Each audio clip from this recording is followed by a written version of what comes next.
The following programs were originally aired live, long before the advent of high fidelity, and they were recorded using a variety of means, from direct recording onto early audio tape and glass records, to simply placing the microphone of a wire recorder in front of the speakers of a radio playing the program.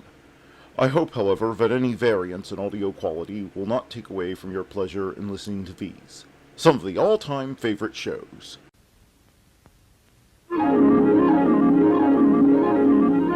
The following program is brought to you in living color on NBC.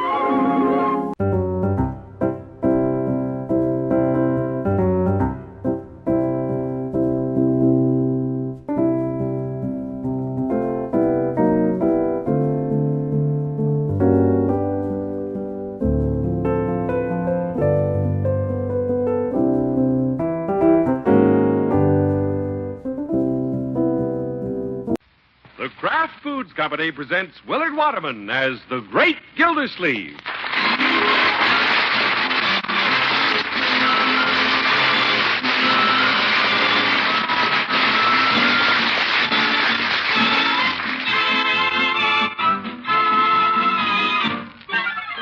The Great Gildersleeve is brought to you transcribed by the Kraft Foods Company. Kraft, makers and importers of the world's favorite cheese, now brings you a triumph of cheese making. It's Kraft Natural Swiss cheese, sliced and sealed by Kraft for your convenience. Natural Swiss cheese is the kind with the holes. Try Kraft Natural Swiss soon. We're sure you'll like this new convenient way of buying Swiss cheese. It will become one of your favorites.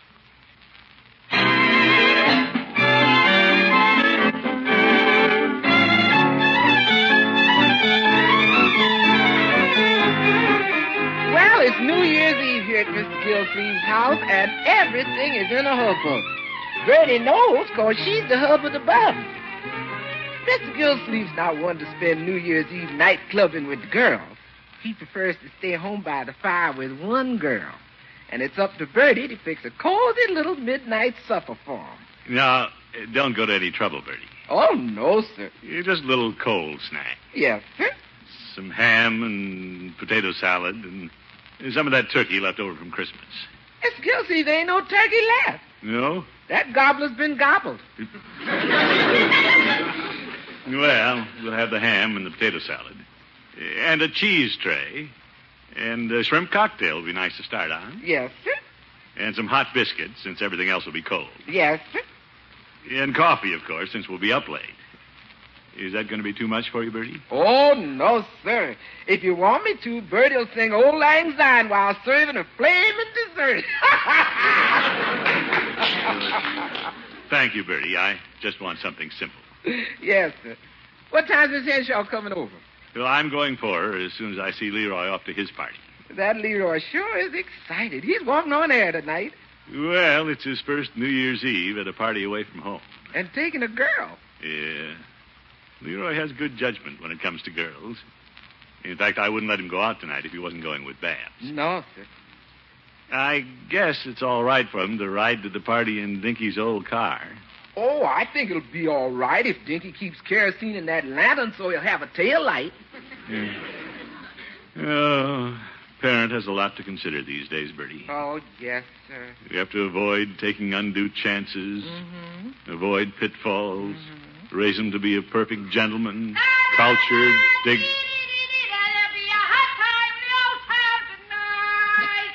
Oh, he's a little gentleman, all right.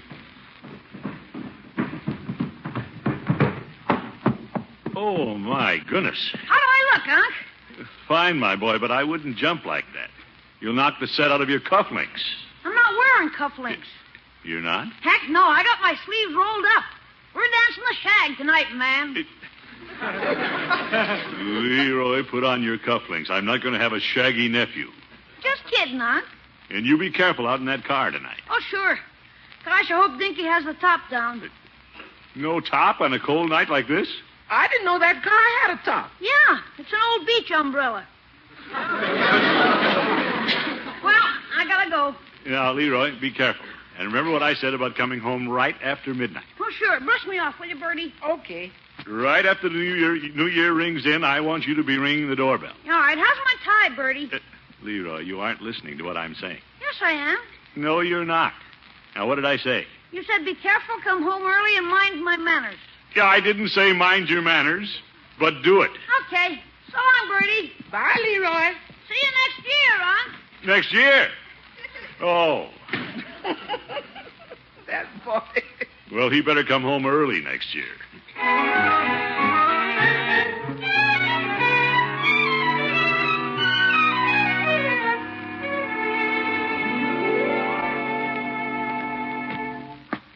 Hey, Bertie, I'll have a nice supper for us later, Irene. This is the way I like to spend New Year's Eve. So do I. It was just a small group of intimate friends. You bet. And the fewer, the better.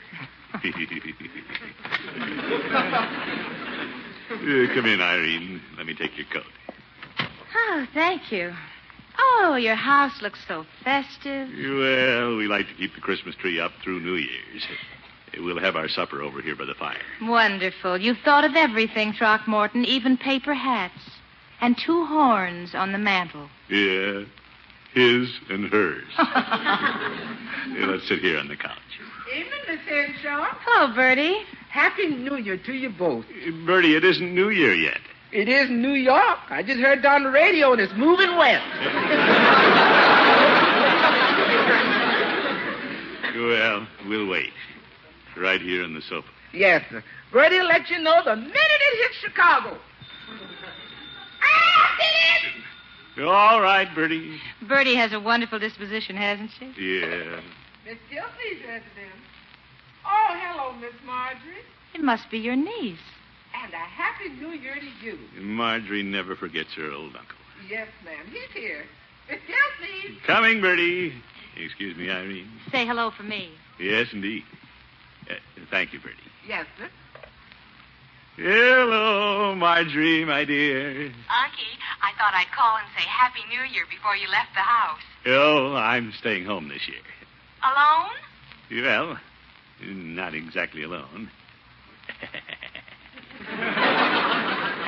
Oh, Miss Henshaw must be there. You bet. And she sends her greetings to you. Well, thank you. How's your little family? Oh, wonderful. We all send you and Leroy our love, and Miss Henshaw, of course. Oh, thank you, my dear. Leroy went to his first New Year's party tonight. You sound worried about him, Unky. Well, You used to worry the same way about me. yes, and it paid off. You're happily married and the mother of twins. That's more than I can say for Leroy.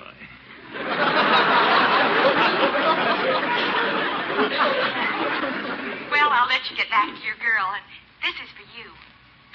Oh, thank you, my dear. A kiss even before the bells begin to ring. Goodbye, Unky. Ta-ta! Why, George, there's a fine niece. Marjorie's a lovely girl. For a bachelor, Uncle, you did very well raising a family, Throckmorton. Well, I'll admit I've had some anxious moments since my sister passed on and left Marjorie and Leroy in my care. Yeah, I have a lot of pleasant memories, too. It's a big job for a man to do alone. Yeah, I've seen the time when I could have used a little help, all right. Gee, I was snowed under along about the time Marjorie was getting married. It was probably frantic at the time, but it must be fun to look back on now. Yeah. First, Marjorie surprised all of us and got engaged to Bronco. He was a fine fellow. Mm-hmm. And then there was the business of planning a big wedding, getting out the invitations. A lot of responsibility.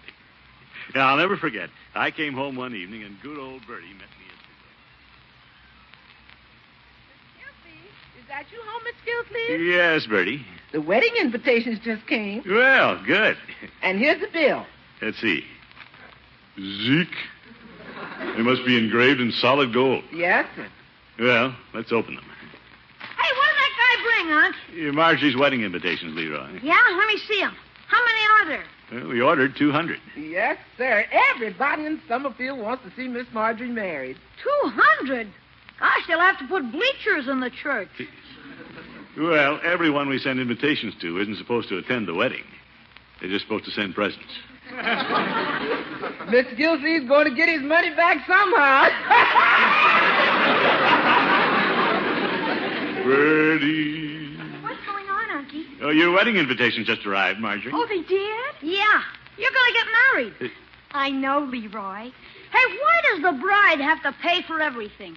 It's very simple, my boy. If the groom had to pay, he wouldn't have enough left to start housekeeping. I'm afraid this is just the beginning, Unky. Oh? Well, there'll have to be a cake and things for the reception, and flowers for the church, an organist, a soloist, and we have to furnish dresses for the bridesmaids. I wonder if I can get a government loan for this project. Oh, Unky. Well, at least we won't have to buy you a wedding dress. Well, are you sure Mother's wedding dress is here? It must be. Well, Bertie and I searched the attic. If it's here, it must be in that old trunk of yours. Yeah, I guess so. Come on, Marjorie, let's go up and find it. Oh, that must be Bronco. I can't go now, Unky. Why not? Bring Bronco along. He can move the trunk. Uncle Mort, the groom can't see the bride's dress before the wedding. Oh, for corn's sake. The groom doesn't do anything. He doesn't pay for anything. He don't even have to look at anything. Leroy.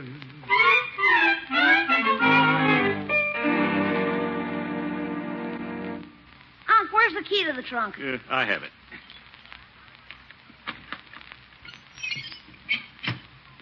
Hinge is pretty rusty.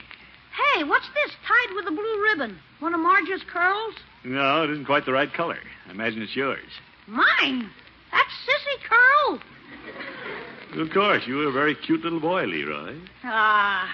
Here's a note pinned to it. Yeah? Throckmorton's curl at age 5. Guess you were pretty cute too, Unc. Never mind. Let's look for the wedding dress. What color is it? It's white and lacy, Leroy. Oh, here it is. Hey, that's pretty. If you think the dress is pretty, take a look at this picture of your mother wearing it. My mother? Taken on her wedding day. My little sister. Gosh, she was beautiful. Yeah, Marjorie's just like her. Here, what's this?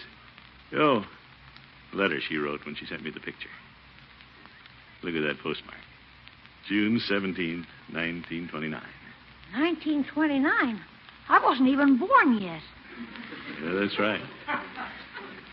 Yeah, let's see what the letter says. She wrote better than me and Marge, didn't she? A beautiful hand, Leroy, beautiful. Dear Throckmorton, I thought you'd like to have a picture of your sister on the happiest day of her life. Marge feels the same way. Why does everybody feel so happy when they get married? Now, Leroy, I'm reading your mother's letter. Oh, sure. I suppose we won't see each other for a long, long time. But I keep telling myself our family isn't breaking up. I'm just starting a new one. Charles and I want 2 boys and 2 girls. Well, she had 1 boy and 1 girl. You and Marjorie, Leroy. Yeah. Let's see what else she says. It'll be the joy of my life to watch my children grow up and see them as happily married as I am. Gosh, did Mother say that? Yes, she did.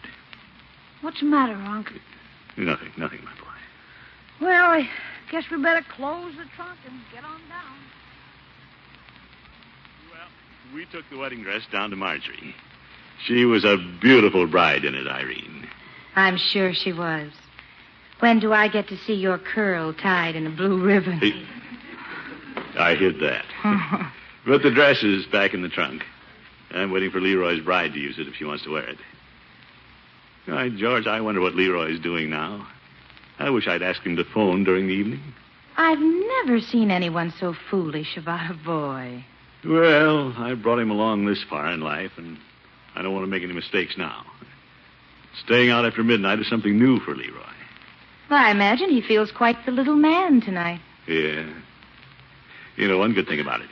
It gives us a chance to greet the new year and each other all alone. Throckmorton, we've already greeted each other. Not the way we will at midnight.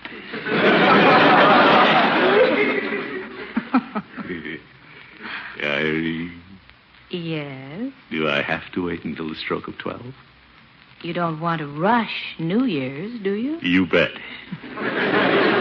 For that matter, as Bertie said, it's New Year's somewhere right now. Oh, Throckmorton. We could be kissing every hour on the hour. Happy New Year, Irene. Oh, my goodness, who could be at the door? I'll get it, Miss Gilsey. You don't suppose it's Leroy home already? Leroy? Good evening, Bertie. Oh, Mr. Peavey. Peavey? Oh, for... Happy New Year, Bertie. Happy New Year, and come in. Isn't it a little late for Mr. Peavey? Yeah, I hope he doesn't stick around all night. Miss Gilsleeve, you got company. Yes. Come in, Peavey. Hello, Mr. Gildersleeve. Good evening, Miss Henshaw. Hello, Mr. Peavey. I hope I'm not intruding. Not at all. Oh, no. I came by to wish you a Happy New Year. Thank you, Mr. Peavey. It's very nice of you, Peavey. I'd like to invite you to stay and see the old year out, but you can see all we have is 2 horns. No, that's all right. I brought my own. See? Oh, good heavens. Peavey, that sounds like a moose call. Yeah, an old goose with a moose call. Oh, my goodness. What a New Year's. You don't worry, Mr. Gildersleeve. I'll take it along home before midnight. Well, it was nice of you to drop by, but I was sure you'd want to be home with Mrs. Peavey at kissing time. Well, no, I wouldn't. You might have something there at that. Yeah, attaboy, Peavey. Happy New Year to you both.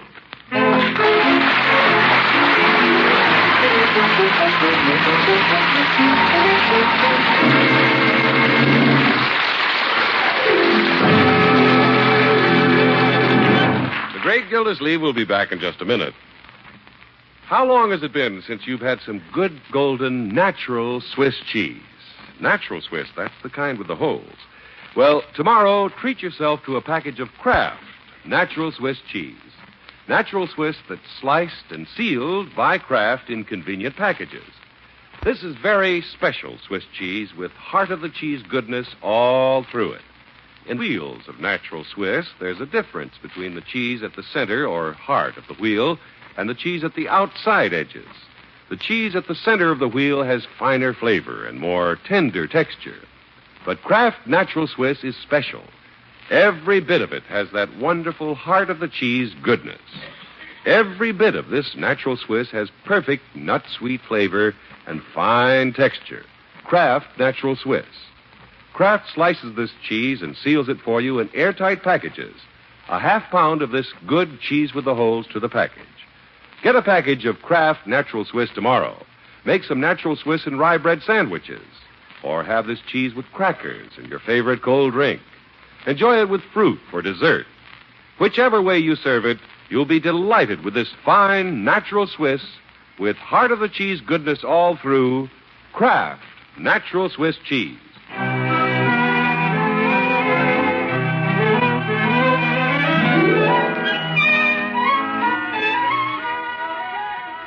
Well, Mr. Peavey sure teased Mr. Gilsleeve and Miss Henshaw. But he went home in time for Mr. Gilsleeve to get a little lipstick on his cheek. The midnight supper I prepared went off well, but before I was through clearing the dishes, Mr. Gilsleeve was worrying about Leroy again. Fine supper, Bertie. Sorry Leroy missed it.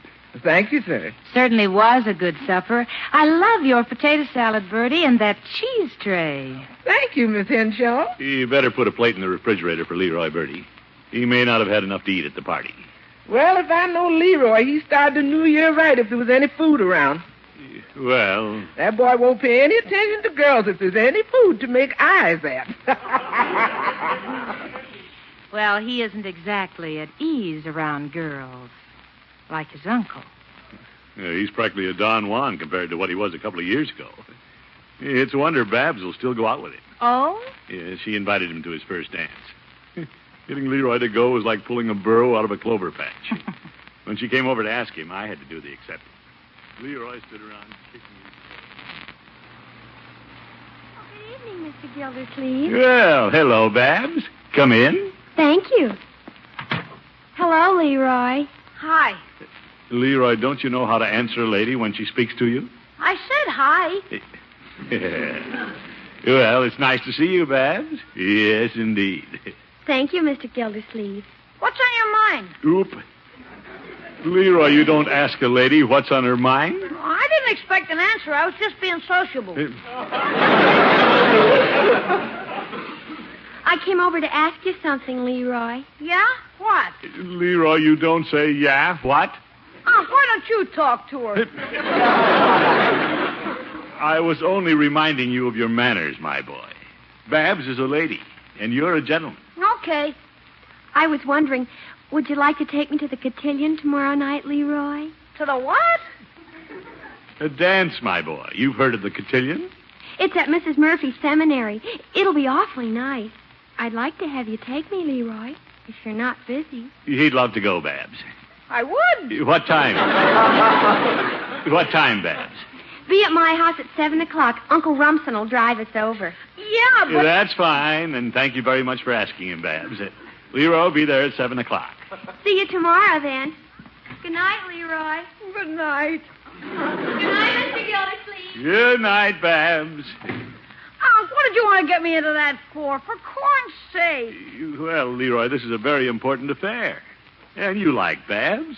She's a fine little girl. Well, she's okay, but, gee, Unc, I can't dance. You can, too. It'll be a lot of fun. You wait. They'll have fruit punch and cookies, all you can eat. Yeah? You'll enjoy it. You can't dance while you're eating, can you? Certainly not. How long will it last? About 3 hours, from 8 till 11. Why? I wonder if I can keep eating that long. What a boy. Leroy, forget about food and concentrate on the social grace. So, you see, Irene, I practically had to push Leroy out the door on his first date. And tonight, years later, he's out with the same girl. Well, I have to take credit for that. And I hope to chart his future course as successfully as I did Marjorie's. He couldn't do better than Babs. You practically have the match made, haven't you, Throckmorton? No, Irene, I'm not picking the boy's sweetheart. It just happens, fortunately, that Babs is the only girl he's ever taken an interest in. One morning when Margie was still living at home, Leroy came down to breakfast, and we saw he'd started to grow up. All of a sudden, he was jealous of another boy. Seems he thought a boy named Tiger Davis had taken a shine.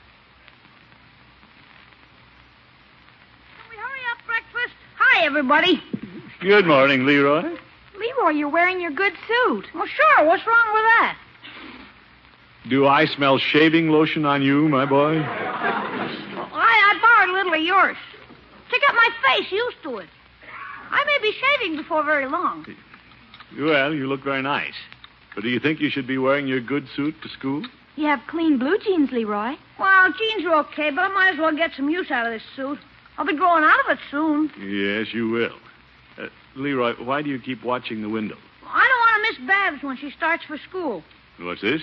You're going to walk to school with Babs? Well, get with her, Marge. The girl has books to carry. Oh. Oh, she's coming out of her house now. Excuse me? Yeah, I suppose so, my boy. Goodbye, everybody. Goodbye, Leroy. Now I've seen everything. Wait a minute, Babs. Oh, hello, Leroy. I'm walking you to school. You are? Here, give me your books. You really want to carry my book? Well, you can't carry your own books. The guy carries the books. Get with it. All right. How about meeting you after school and carrying them back? Why, Leroy. And how about coming over tonight and doing homework together? Leroy, what's happened to you? Leroy, are you using perfume? Shaving lotion. Shaving lotion? Oh, Leroy, why don't you act your age? That's just what I'm doing. What's so funny? What are you laughing at? You're acting so silly, just like that Tiger Davis. You mean you don't like Tiger Davis? He thinks he's so smart. But I thought... He isn't my type at all. He isn't? You don't have to be jealous of him. Shall we cross the street? Okay. What are you stopping for? Leroy, boys old enough to use shaving lotion usually help girls across the street. What? Oh, yeah, sure. Let me take your hand. Thank you. It's okay. What kind of boys are your type, if Tiger isn't? I like boys who are, well, more natural. Like who? Well, right now, you're sort of natural. I don't feel natural.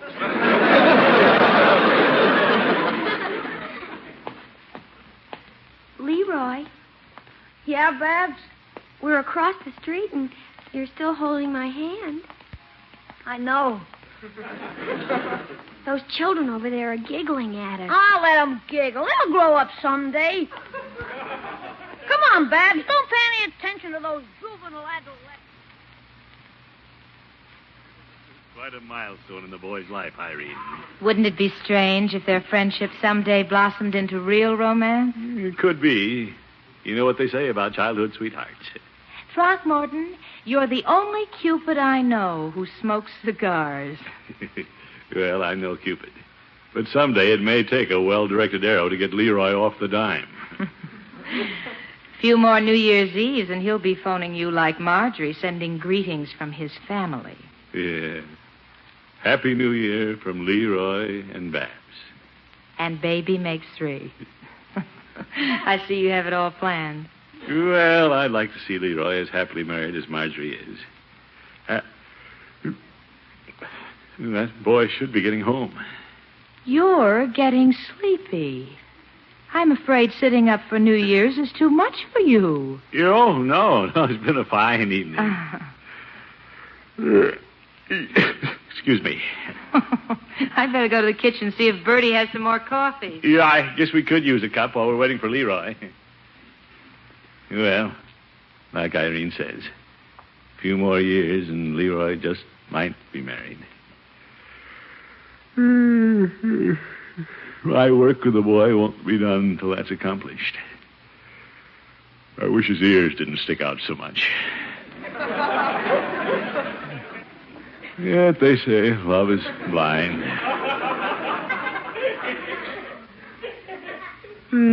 Someday Babs may say I do, if she can get Leroy to ask her.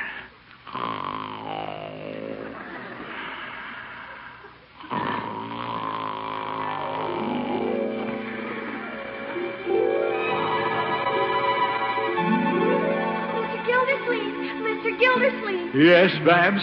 Where's Leroy? Hasn't he shown up yet? No. The minister's waiting and the church is full of people. Oh, my goodness. I wonder if he got cold feet and lit out across country in Dickie's old car.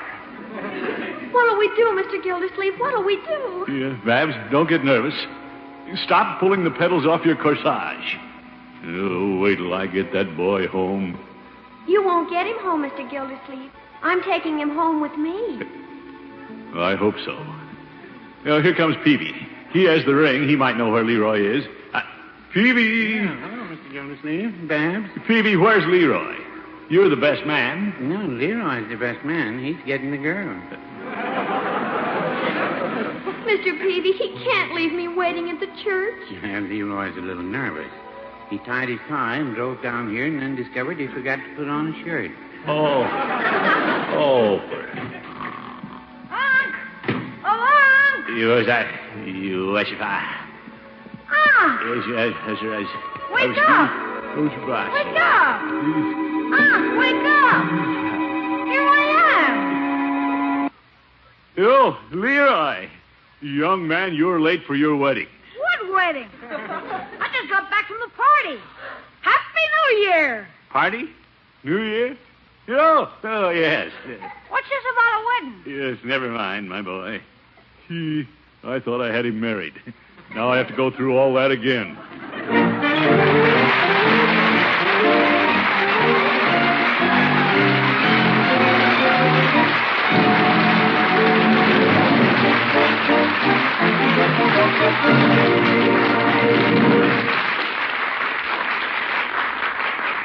The great Gildersleeve will be with us again in just 30 seconds.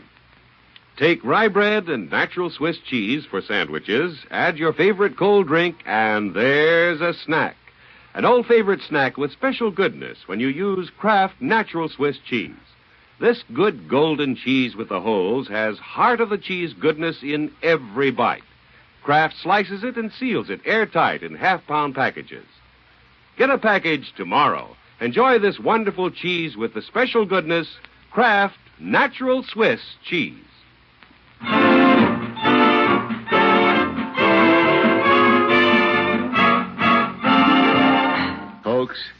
The new year is close at hand, and the Kraft Foods Company and the Great Gildersleeve Show wish to take this opportunity to wish all our friends the best of everything in the coming year.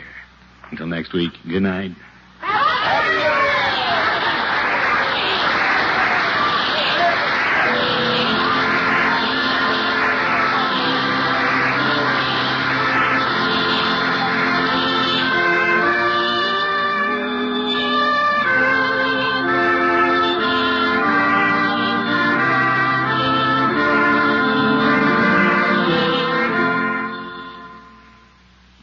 Now play You Bet Your Life with Groucho on the NBC Radio Network.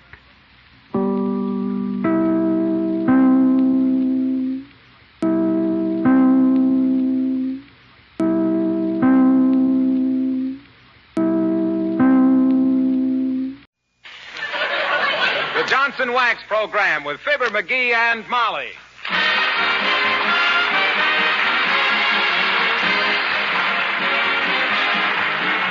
The makers of Johnson's Wax, Johnson's Car New, and Johnson's Self-Polishing Glow Coat present Fibber McGee and Molly, written by Don Quinn, with music by the King's Men and Billy Mills Orchestra.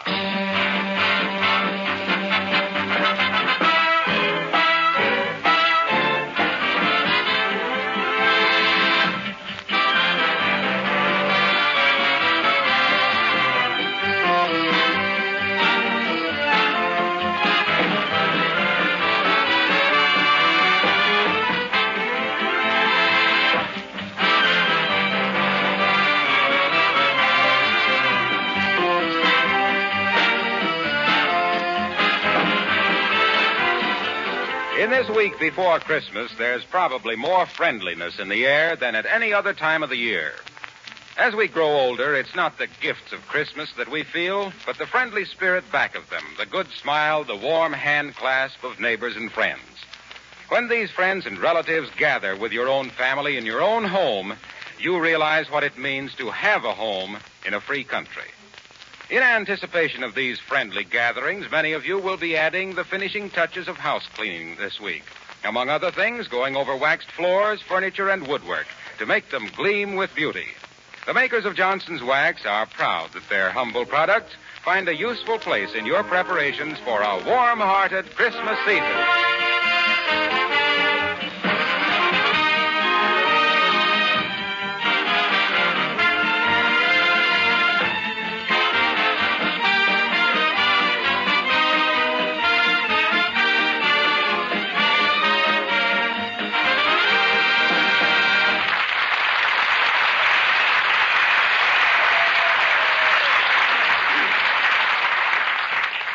Have you ever waited till the last minute to buy your Christmas tree, only to find that the dealers were all sold out? You have? Well, then maybe you can whip up a little throb of sympathy for Fibber McGee and Molly.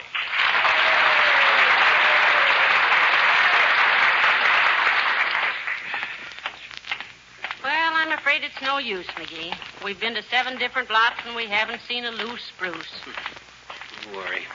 I'll get us a Christmas tree if I have to chop one off the courthouse lawn. Well, then I'll have to change my Christmas present for you. Huh? That war bond. I'll make it a bail bond. Yeah. Say, why on earth didn't you go buy a tree last week as I suggested? Because they were asking ridiculous prices, that's why. Most of them slum-raised lumber jerks were asking $7.50 for a bow-legged little balsam no bigger than a whisk broom. You think they get cheaper as they get scarcer? That ain't the point. The point is to find the guy that's overstocked, see? Afraid he isn't going to get rid of them by Christmas. Get one for a song that way. We should have brought Nelson Eddy with us then. I've heard you sing in the shower, and that soapy opera of yours wouldn't get us anything but a raspberry bush. Ah, Merry Christmas, Mrs. Nesmith. Who's that? Mrs. Nesmith. Oh. Say, there's a lot right along in here someplace where the guy had 1,000,000 trees last week, and he can't possibly... Oh, here it is. Come on. Oh, that must be the salesman. I beg your pardon, sir, but is that Christmas tree for sale? And if so, how much... Well, heavenly days, Uncle Dennis. Hello, Molly, darling, and Fibber, Hi, Unc. Where's the sap in charge of the saplings?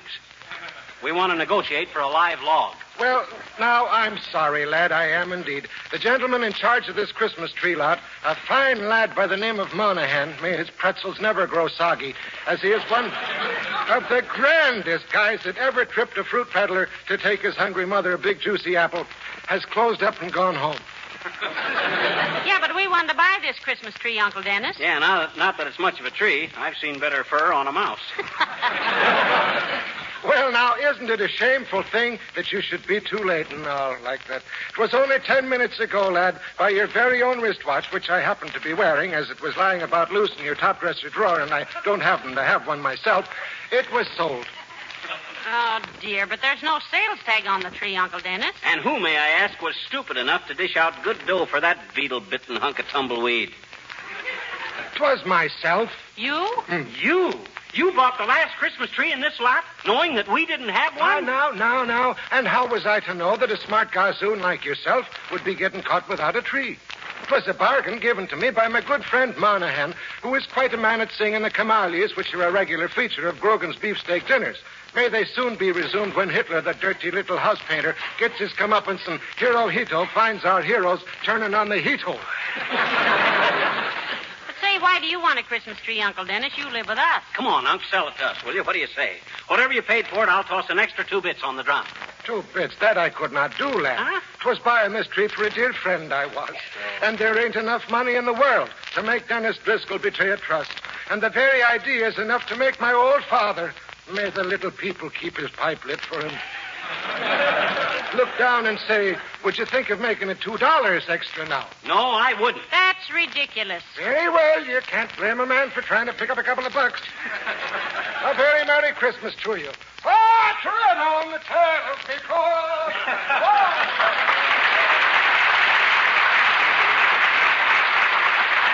Can you imagine that, my own uncle? Of all the dirty, low-down tricks, a fine Christmas spirit.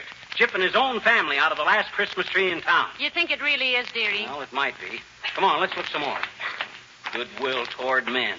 That was a fine sample of it. Here we are with the whole world full of misery, needing friendship and sacrifice more than any time in history, and what happens? We get bopped with a balsam. If that ain't the dirtiest... Oh, McGee, look. Huh? There's a Christmas tree place right there. And there's Alice Darling coming out of it. Yoo-hoo, Alice. Oh, hello, Mrs. McGee. Hello, Mr. McGee. Hi, Alice. Don't tell us you're shopping for a Christmas tree, too. Oh, jeepers, no, Mr. McGee. On account of anybody who was silly enough to wait till now to buy their Christmas tree is simply just too stupid for anything. What are you doing down here? We're buying a Christmas tree. Oh, well, that's what I say. It's much better to wait till the last minute when it isn't so crowded and the trees are much fresher or something. When I bought my tree 2 weeks ago, 2 weeks ago? If you bought a tree, what'd you do with it, Alice? We didn't see it around the house anyplace. And a pine tree ain't exactly what you might call unobtrusive. Oh, well, I didn't buy it for me, Mr. McGee, on account of jeepers. I've only got one room, and a girl which she lives in just one room only needs a little piece of mistletoe. You know what that is. That's the ivy that if you don't meet the right people under it, it's poison. Ah, dear, and if you do, it's the berries. Why, Molly.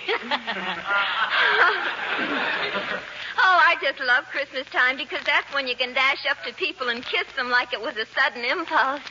And I've already made out a list of the sweetest men to have sudden impulses about.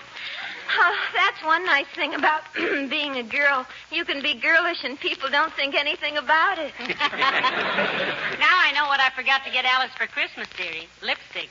Yeah, that brotherly love stuff is great, ain't it, Alice? Particularly when you run out of brothers. Well, I don't want that you should get the idea that I simply rush around kissing simply everybody, Mr. McGee, because really I'm a very reserved character. You know, once I was in love with a fellow for 3 years, and he never even held my hand, and then he married another girl. Oh, who was that, Alice? Cary Grant. Creepers, I'd like to have met that man. Well, I hope you find a Christmas tree, Mr. McGee. Goodbye now.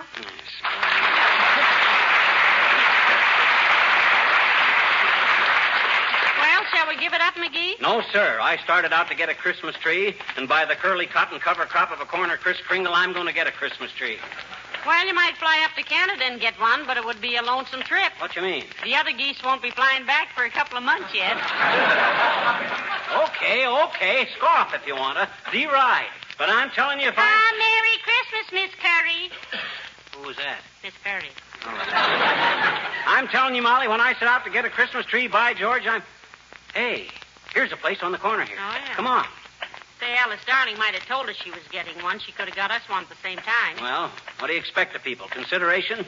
It's no wonder they always picture Santa Claus as a fat mug standing there holding the bag. My gosh, Oh, people... look, McGee, this place seems to have plenty of trees. Yeah, they had plenty last week, too. And the guy that runs this pocket-picking concession thinks no more of a quarter than I do of my left leg. Pocket-picking concession. Pocket-picking papa. That guy wouldn't lend you a match without 4 cosigners.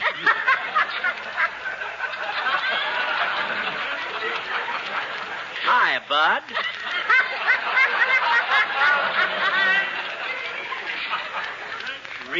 Remember me? Yeah. You were the guy last week that waved a $1 bill at me. And for that, I was supposed to sell you a 12-foot tree, deliver it, trim it, sing 3 Christmas carols, and carve you a turkey. Listen, we couldn't get a turkey. We're having chicken. Yeah. We're having turkey. Now, don't take me so literally, Molly. Look, Bud, if you have a nice, reasonable price tree, we might Yeah, we got only one left. Better take it quick, dearie. Not so fast. They like to haggle a little bit.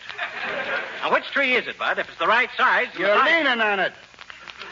Heavenly days, that one? You call this broken-down bird sanctuary a Christmas tree?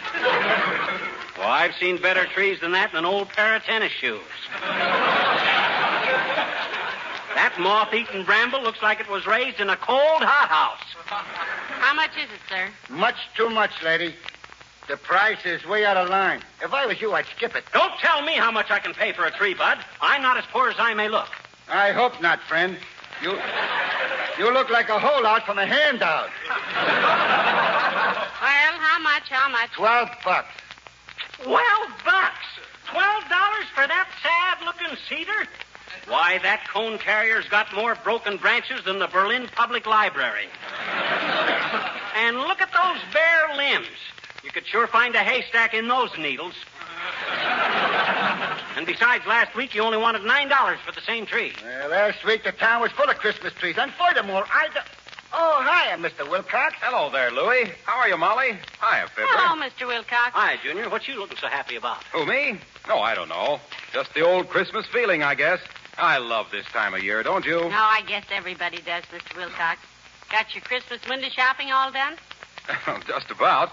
And I suppose the presents are all piled up at your house. We stack them on the piano, Junior. Yeah, and from the looks of the Christmas tree situation, that's where they're going to stay, too. Yeah. Oh, so what? It won't hurt anything. Not when anyone keeps the piano and woodwork and lampshades and windowsills and everything protected from scratching and holiday wear and tear like you do with Johnson's wax. Oh, it's nothing.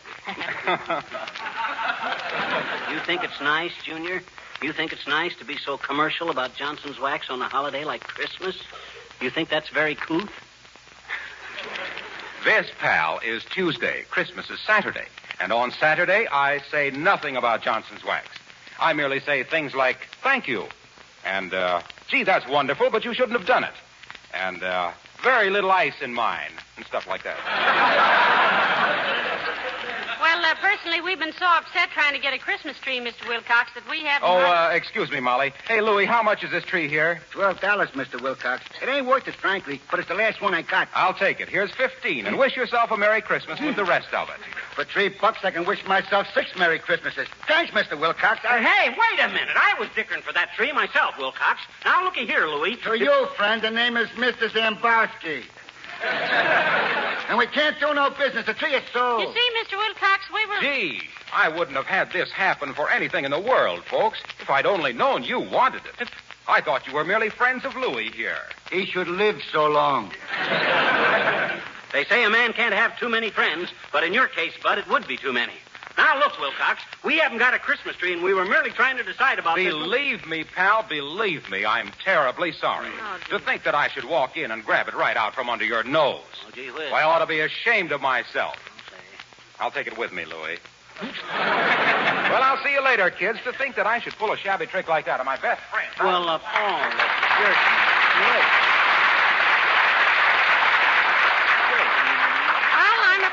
your own fault, dearie. You had the first chance at it. Well, Merry Christmas, Mr. Zambowski. And the same to you, lady. Come on, McGee. Standing there like a friend, chatting away as gabby as you please. And all the time. Oh, this hurts. Oh, heavenly days. We don't have to have a tree, you know. Lots of people don't. It ain't not having a tree that bothers me. It's the way my friends and relatives undercut and chisel on me. Uncle Dennis, Alice Darling, and Harlow Wilcox. Christmas spirit. Where is it? And here when I had a chance to get a beautiful big tree. That isn't what you told the man it was. Oh, my gosh, you can't have any fun dickering with guys if you tell them how beautiful their merchandise is. First make a man ashamed to ask the price he's asking, see? And then when you get McGee, into... I think... Oh, Merry Christmas, Mr. Kramer. Who's that? Mr. Kramer. What were you saying? I was about to say that I think the grocery store's about our last chance to get a tree. Might as well look. Just a few doors down, you know. Oh, my gosh, I never thought of that. Come on. I'm not so sure about buying a tree at the grocery either. Jimmy Sale will probably ask us 8 green points for it. I don't think it. Look in the window, McGee. They still got a couple. Hurry up now. These are both sold, and Lady Luck could know what I think of her. She'd forget she was a lady. Well, one is sold, McGee, but the other still has a price tag on it. How much? Let me see. $6. Oh, boy, that's a deal. I'm going to grab onto this till the clerk gets here, too. Anybody that gets this tree away from me will have to start trimming it with my 2 arms. Well, as the taxi driver said when Einstein got out of the crowded cab, this is certainly a mind off of my load. Yes, sir. Next time, maybe you'll believe me when I tell you that I know what I'm talking about. Hello there, Fibber. Hello, Molly. Hello, Dr. Gamble. Hi, Doc, old man. Happy Yuletide and all stuff like that there. Why are you hugging the tree, McGee? Just a nature lover, or are you going to climb it and hunt for birds' nests? Oh, he's just making sure nobody beats him out of it till the clerk gets around to him, Doctor. Yeah, till this deal is signed, sealed, and delivered, I stick to this trunk like a baggage label. Pretty nice little spruce, eh, Doc? Spruce. It's not a spruce. Douglas fir. Douglas fir. I thought it was a balsam. Might be some kind of a cedar. Might be some kind of a cypress, too, but it isn't. You know, my cousin had one of those on his farm near Peoria. We squeezed apples in it every fall. In what? A cider press. Oh. I didn't say cider press. I said cypress. Oh. The cypress is a symmetrical evergreen common to the western United States. Very interesting study, that of our non-deciduous trees. The pine tree, like most coniferous trees, is an evergreen, the larch being a conspicuous exception. Oh, are you an expert on plants and trees, Doctor? Well, they used to be a hobby of mine, Molly. Botany's a very interesting subject. Of the two, which do you like best, Doc? Of which two? Plants and trees or botany?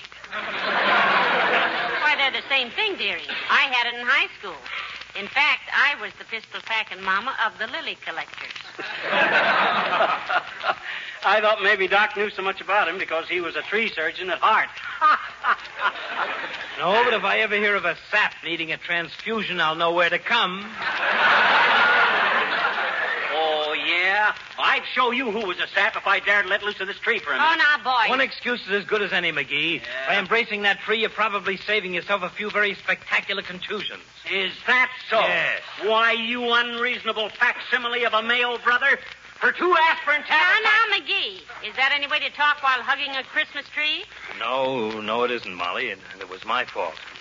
I'm sorry, McGee. No time for quarrels. Okay, Doc, old man. I'm a little hasty myself at times. It's not about buying Christmas trees.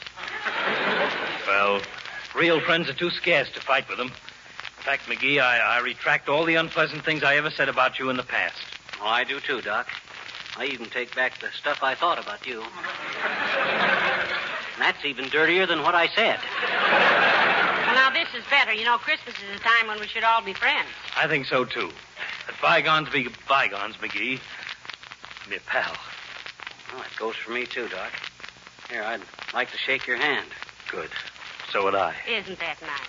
Wait till I get untangled from this weeping willow here, and put her there, Doc. I think this is one of the sweetest things I ever Hey, saw. all right, Doc, let go of my hand. Now, wait a minute. Hey, Joe. Yes, Doctor? Hey, put that Christmas tree in my car, will you? What? Hey, wait a minute. What the... Now, look, Doc, Pay for it the next time you come in. Doggone it, Doc, let go of my hand, will you? You double-crossing double... Doc Gamble, come back here with that Christmas tree or I'll...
Oh,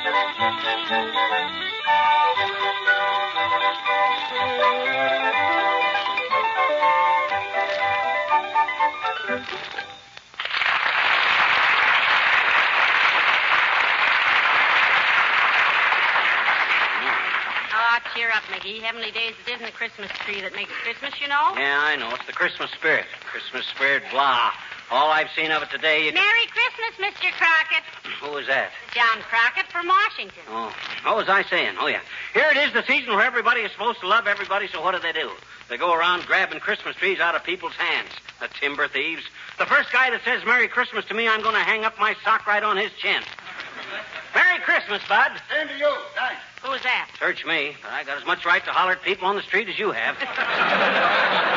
Doggone it, if those so-called throat-cutting, sheep-stealing friends of mine knew how bad I wanted that tree, I'd... Hey. What? What if we string the colored lights on that rubber plant of yours and... Oh, no. That's no good. Doggone it, I trust people too much. But not now. Take a good look at your husband, Mrs. McGee. You recognize him? Why shouldn't I? Because he just had his faith lifted, that's why. From now on, little Fibber's going to go along looking after little Fibber. Period. As long as everybody is throwing the love your fellow man stuff overboard, I might just as well... Hi, Mr. McGee. Hi, Miss McGee. Merry Christmas. Oh, hi, little girl. And if you must yammer out those Yuletide wall mottos, sis, just say, a good December 25th to you. Or season's greetings, sir, or something like that.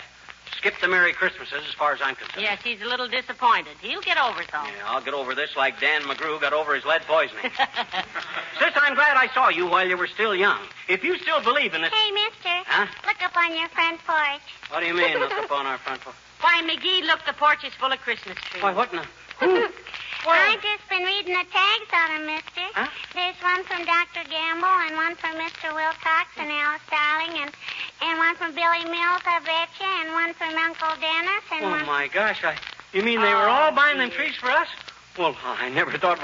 Well, gee whiz, come on. Boy, oh, boy. Hero. Merry Oh, my heavenly days. Here's the King's men and everybody. McGee, get out the root beer. I'll get some cookies. Just a small root beer for me, McGee. I got to operate in the morning. McGee, can you close your mouth and pull in your eyeballs long enough to thank these people for the Christmas tree? Well, look, everybody, gee whiz, all I can say is, well, Merry Christmas. Yes, indeed. Hey, Mr. McGee. What do you want, sis? Look, I got my whole gang here again. Kenny and Bud and Johnny and Reddy and Billy Mills and all the fellas, and we thought maybe it'd be nice to sing that same song we sang last Christmas. Well, sis, that's a wonderful idea. People have been writing in all year asking us to do that again. So here's The Night Before Christmas, as originally set to music by Ken Darby of the King's Men.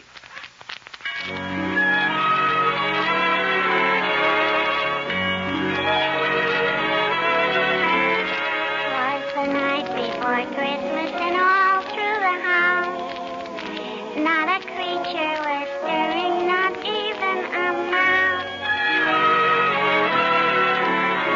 The stockings were hung by the chimney with care, in hope that St. Nicholas soon would be there.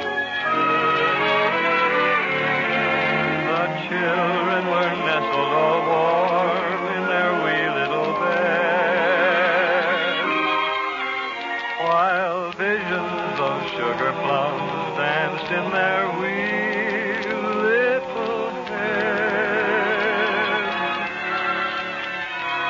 Mama in her kerchief and I in my cap had just settled down for a long winter's nap.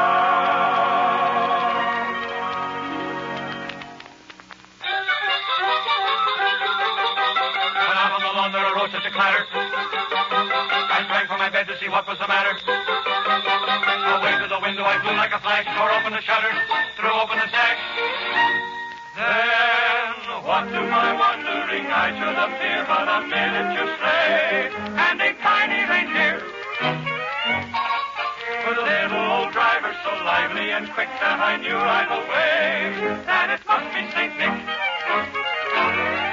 All bundled in fur from his head to his foot, old Santa was covered with ashes and soot. I drew in my head and was turning around when down the chimney he came with a pie.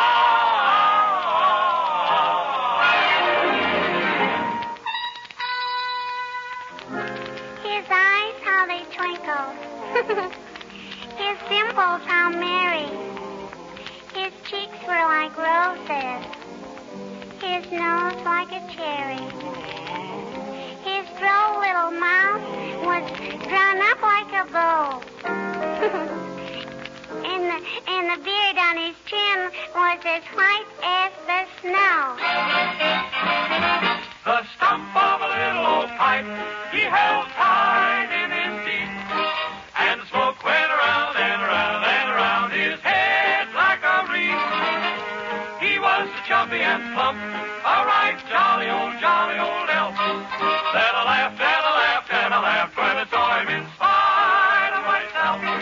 He had a broad face, oh ho ho, and a little round belly, oh ho ho, that shook when he laughed, oh ho ho, like a bowl full of jelly. Ho ho, he gave me a wink of his eye and a twist of his head, a chuckle and a smile. I knew all the while I had nothing to dread.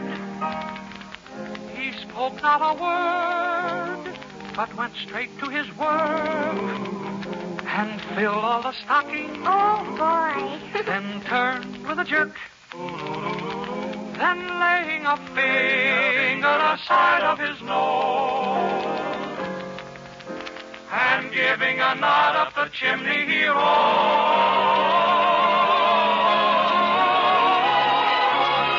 He sprang to his sleigh, to his team gave a whistle, and away they all flew like the down of a thistle. But I heard him exclaim as he drove out of sight, Merry Christmas to all, and to all, good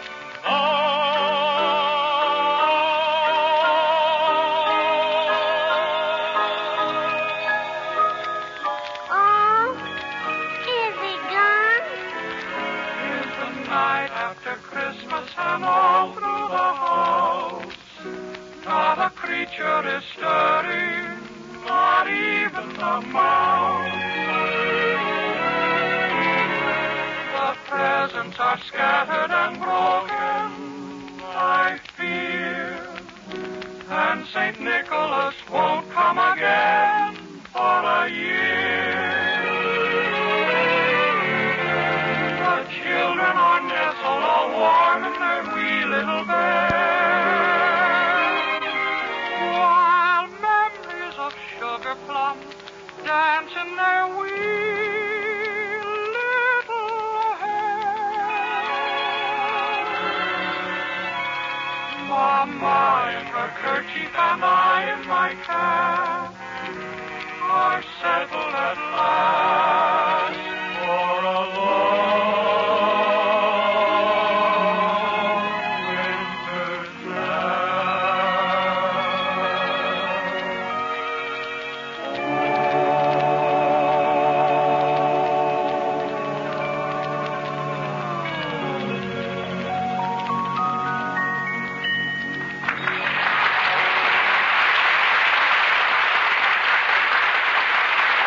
Ladies and gentlemen, most of you have brothers and fathers and sons, yes, and maybe daughters in the service, here and overseas. Yes, so when you write to them next, please tell them they have the sincere and heartfelt wishes for a speedy and safe return and a Merry Christmas from Fibber McGee. and Molly. Good night. Good night, all.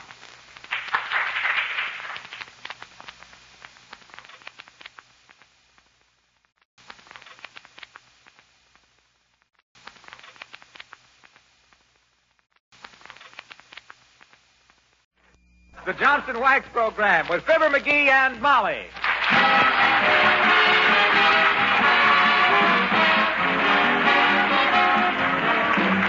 The makers of Johnson's Wax, Johnson's Car New, and Johnson's Self-Polishing Glow Coat present Fibber McGee and Molly, written by Don Quinn, with music by the King's Men and Billy Mills Orchestra.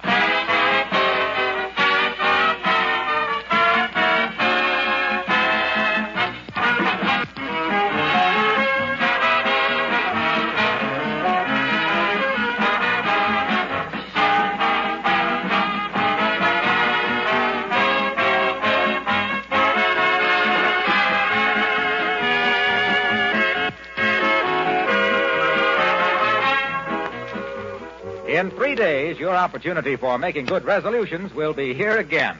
Well, if you're anything like me, you've got plenty of material to work on, and you probably don't need any suggestions. But I can't refrain from tossing one at you for the benefit of any of you ladies who haven't yet learned how much work you can save by adopting the wax housekeeping method. I believe I've demonstrated before how Johnson's Wax is more than a product. It's a labor-saving way of keeping house. By regular applications of Johnson's Wax to your floors, furniture, and woodwork, and many other surfaces, too, you not only protect them against wear, but you keep your house cleaner all year, save yourself work in the bargain, and add beauty to every room. Use Johnson's Wax on your leather goods, windowsills, Venetian blinds, your picture frames, ornaments, andirons, your refrigerator, and pantry shelves. So may I suggest that you resolve now to save yourself unnecessary work during 1944 by adopting the Johnson's Wax housekeeping method.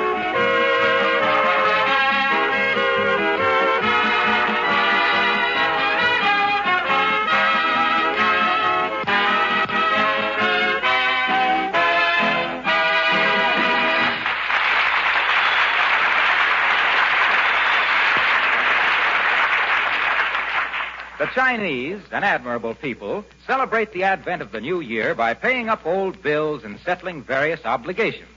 Maybe that's why Gung Ho McGee, the old mandarin of Wistful Vista, has been dashing around all morning returning properties, paying bills, and doing other strange things.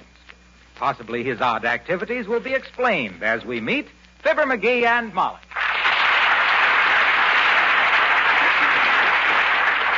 Let's see. I returned Doc Gamble's cribbage board, paid my bill at the shoe shine stand. Oh, my gosh, I didn't get a new pane for the basement window. Hey, Molly, I'll be right back. I got to go right down to the hardware store. Now, wait a minute, McGee. Calm down. The hardware store is closed today for inventory. Doggone it, and I'll bet that was it, too. You'll bet what was what? What I was supposed to do today. Look, you see this ribbon on my little finger? Yes. I noticed that all morning. Somebody give you a new pinky for Christmas? No. That's on there to remind me to do something. Oh? And I'm doggone if I know what it is. So I've been doing everything I should have done for the last year.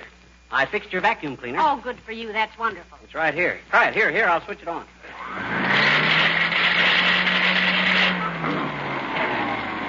See? Works like a charm. Can't you fix it so it works like a vacuum cleaner? I got that chug out of it, didn't I? Yeah, but you left in the squeak and the broomp and the clickety. Well, the gears are a little wore down, that's all. Works perfect except for one thing. What's that? Well, it don't work when you push it forward. Oh? You got to pull it along behind you. Well, that's fine. I'll pretend it's a little red wagon that Santa Claus brought me, yeah. Gee whiz, this is annoying. Ribbon on my finger to remind me to do something and can't remember what it is. It's mortivating. It's what? Mortivating. That's a combination of mortifying and infuriating. Now, why can't I remember? Say, did you send the piano tuner a check? Old High Miller? Sure I did. With a nasty note, too. Well, what was that for? He tuned it beautifully. I know, but $5 seemed like a lot of dough for having a guy play Johnny One Note on that broken-down melodeon of ours for half a day. And I told him so when he done it. And he says that what I didn't know about music would fill Carnegie Hall. And I says, at least I didn't play the piano with a monkey wrench. He says, I was so dumb I thought a string ensemble was a lynching party. I says he was so dumb, he thought G major was what the captain said when he got promoted. One word led to another, so I got in the last word when I sent the check. That's all. Well, that's enough. Now, I think you owe him an apology. Huh? You know, before he tuned that piano, it sounded like somebody playing the bagpipes underwater. Oh, my gosh. I'll bet I know what I was supposed to do. Put a new light bulb on the back porch. Oh. You know, it was so dark out there last night you threw the garbage in the cellar window and then went back in the garage instead of the house hollering that somebody had stolen the back steps? I fixed that light bulb this morning before I returned Wilcox's stepladder. But that isn't what I meant. I meant Fred Nitney. Fred Nitney? Yeah. I owe him a letter. You've heard me speak of old Fred Nitney from Starved Rock, Illinois. Oh, indeed I have, dearie. He creeps through your conversation like a cat through a fish ticket. Ah, good old Fred. There was a pal. Saved my life once, too. He did. And when a guy saves a guy's life, a guy never forgets it. How'd he save your life? Remember our old vaudeville act where we used to throw the Indian clubs at each other? Yes, you demonstrated that to me once. You broke the dining room window and knocked the milkman unconscious. Well, I hollered, whoop, before I threw it. Could I help it if he never saw a vaudeville show? Anyway, once when I and old Fred was playing the Palace Theater in Petoskey, Michigan. Oh, the big time, huh? We were just filling a split week. Spokane, Washington, Petoskey, Michigan. Anyway, Fred was kind of nearsighted, see? Bad case of astigmatism. Well, sir, by mistake one night he put on a pair of the stagehand's eyeglasses by mistake. And the stagehand had astigmatism, too, even worse than Fred had it, see? So I looked like I was standing right in front of him instead of 20 feet away on account of his astigmatism. That was an interesting situation. It was fraught with peril. It was what? It was fraught with peril. Literary expression, meaning my neck was out a mile. Well, sir, thinking I was right there in front of him, he just handed me the Indian clubs instead of throwing them, and naturally they just fell onto the stage. Got a terrific laugh, and we kept it in the act. Yeah, but how did he save your life? My gosh, can't you see? If he'd have threw them at me, he'd have killed me. Couldn't see what he was doing on account of that. Where's my fountain pen? I've owed Fred a letter for some... Doggone it, who's that?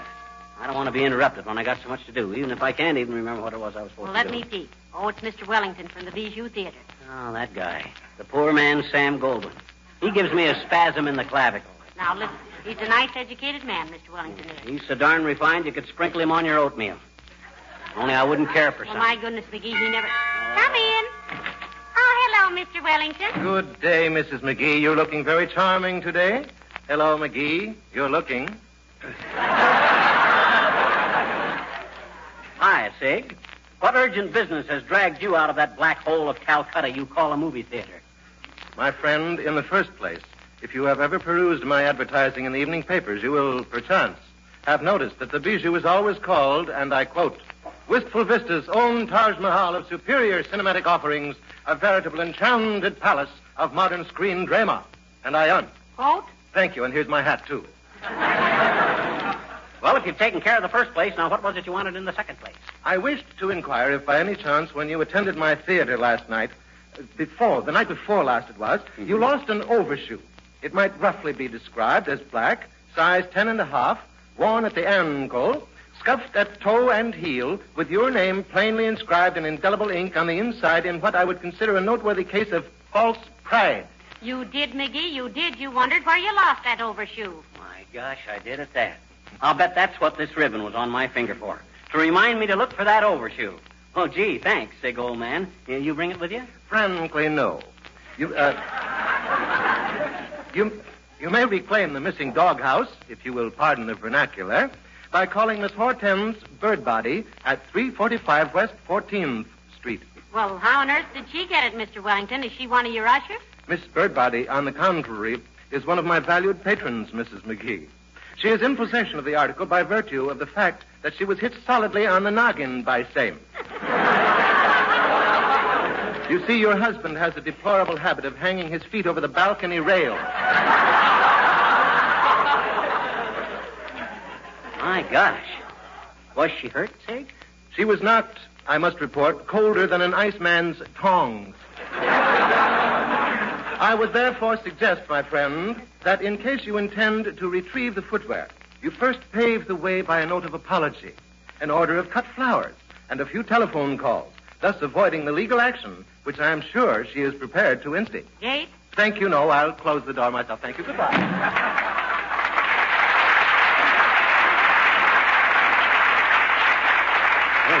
Well, this is serious, McGee. You might have an ugly lawsuit on your hands. I'll run right down and order some flowers sent to her right away with a note of apology. Where's my hat? Oh, yeah, right here in the hall closet.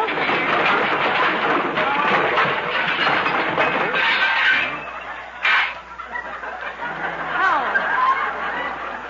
Maybe that was what you forgot to remember, to clean out the hall closet. I wonder if...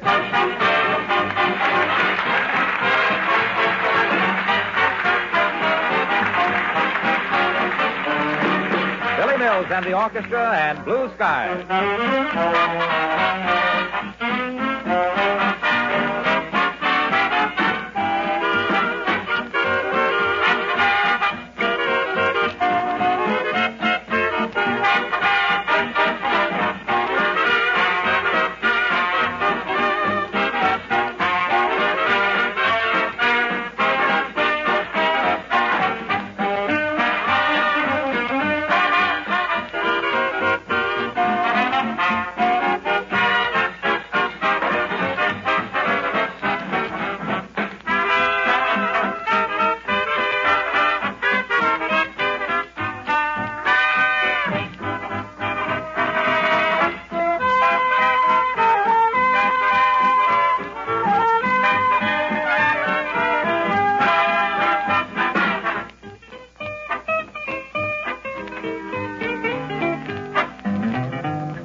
the hall closet cleaned out, Molly.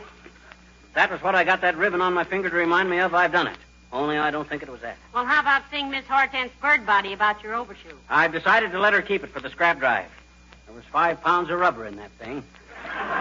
Well, you still owe her an apology. Now, I'll call her up. Give me the phone. Here. Thanks. Hello, operator. Give me the residence of Miss Hortense Birdbody at 3-4 Pete's Sake. Is that you, Mert? Oh, dear.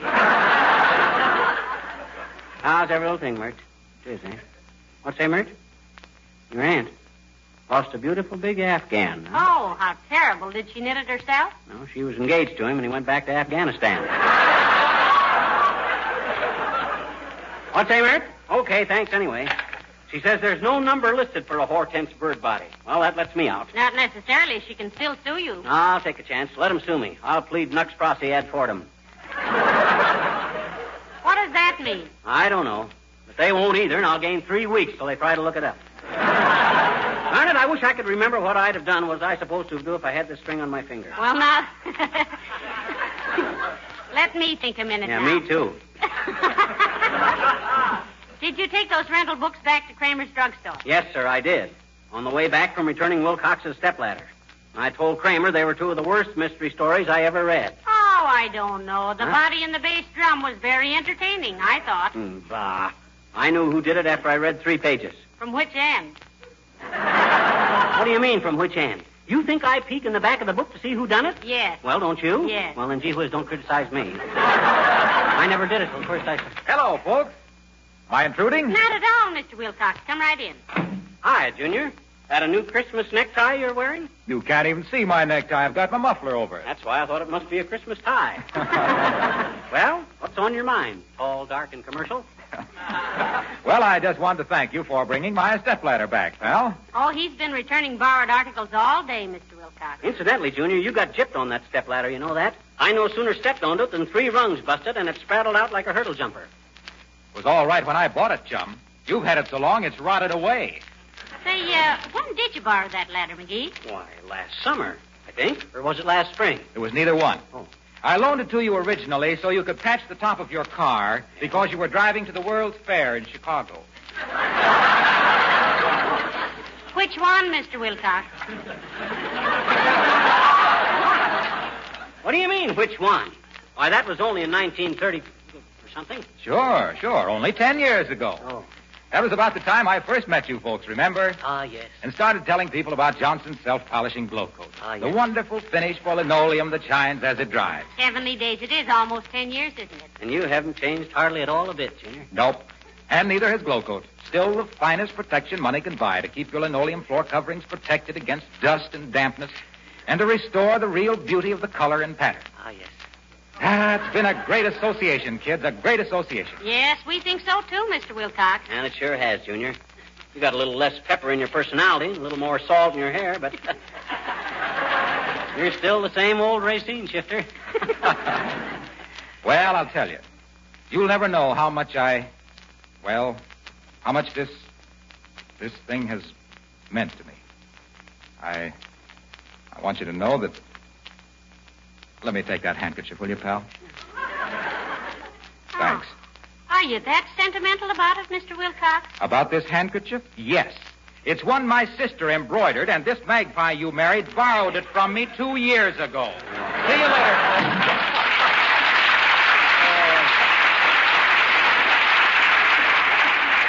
Of all the hokum, why didn't he just ask for the handkerchief? I'd have given it to him. He didn't have to ham it up like that. Well, I thought it was a pretty good act myself. Has he ever had any movie offers? Yeah, 2 of them. He sat in a woman's lap by mistake in a movie one night, and her husband offered to poke him in the nose. Then he saw how big Wilcox was and offered an apology. Say, look, McGee, can't you take that silly red ribbon off your finger now? Why don't you sit down and relax? You must be tired. Tired? I had to shorten my suspenders to keep myself standing up. Well, the only thing I can think of that you haven't done is fix that clock in our bedroom. You know, the one that Aunt Sarah gave us for a wedding present? You mean that marble Venus with the clock in her stomach? I can't fix that. Why not? Well, I don't know. Gee whiz, it embarrasses me. Every time I start toward her with a pair of pliers, I feel like Dr. Kildare. Besides, I don't see... Oh, for goodness sake. Alice, darling. Hello, dear. Hello, Mrs. McGee. Hello, Mr. McGee. Did I get a Christmas card or phone call from Paul? Paul? Uh-huh. Not Paul Bunyan, the owner of Babe, the blue-eyed ox, 40 axe handles between the eyes. No, this is a fellow by the name of Paul, which he works at the next bench to me at the airplane plant. And is he ever a good-looking man, my dear? Oh, you really go for him, Alice, huh? Oh, all the girls go for him, Mrs. McGee. He's been whistled at more than a downtown grade crossing. He's got Ronald Coleman's eyes and Cary Grant's chin and Clark Gable's personality and my blowtorch, which he forgot to give back last week. Why do you suppose he ignored you this Christmas, kid? Did his passion cool when the blowtorch went out? Well, I suppose really it was on account of we had a little difference of opinion last week. I said he was a rat, and he said he wasn't. Well, just what instigated this tender little exchange of personalities, Alice? Well, he stopped in a drugstore to make a phone call, and he was expecting an answer, so he asked me to sit in the telephone booth and keep it for him till he got back. And he was gone for an hour and a half. And believe me, I was so tired from that little wooden stool, I walked 3 blocks in a sitting-down position. And that's when I called him a rat. Where had he been all that time, playing pool? No, he went to a newsreel theater because he said drugstores make him nervous. Because when he was a child, somebody put an ice cream cone down his back. Oh, but that wasn't what made me so mad. What did, Alice? Well, it was while I was walking all bent over on account of being in the phone booth so long, and Paul said, "Do you have to do that, stoop?" Jeepers, I wish he'd call me or something so I'll get it. 79 Wistful Vista, Miley McGee speaking. Who? Oh, yes, she's right here. Who's calling, please? Oh, Alice, it's Paul. It is? Oh, thank you. Hello, Paul. This is Alice, and I still think you're a rat. Yes, Mrs. McGee, it's been a beautiful Christmas, and I got some perfume and some books and a new lunchbox.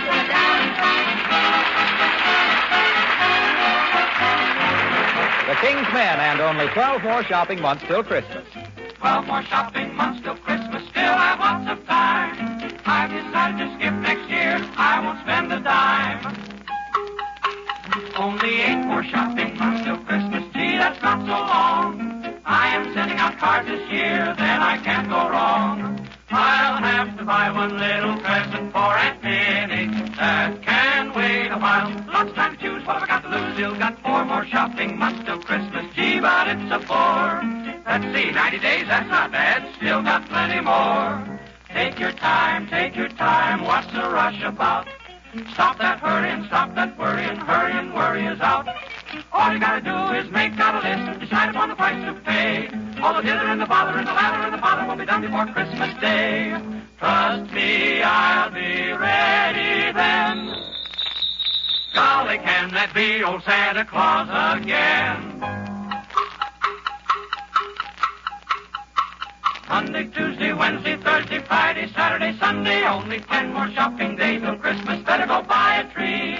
Must get Mama that new fur coat. She'll be mad at me. Only 3 more shopping days till Christmas. Lots of things to buy. Should have started it weeks ago. How the time does fly. Almost forgot to get that streamlined train for Junior. Where's my shopping list? Molly and Tony and Michael and Fred. A dolly, a pony, a cycle, a sled. Hear me calling Santa Claus. I need your help because there's only 2 little shopping days till Christmas. Now it's almost here. That old feeling just in your hide comes a stealing up here inside. Now I'm sorry that Christmas tide comes but once a year. Here's wishing everybody a happy New Year.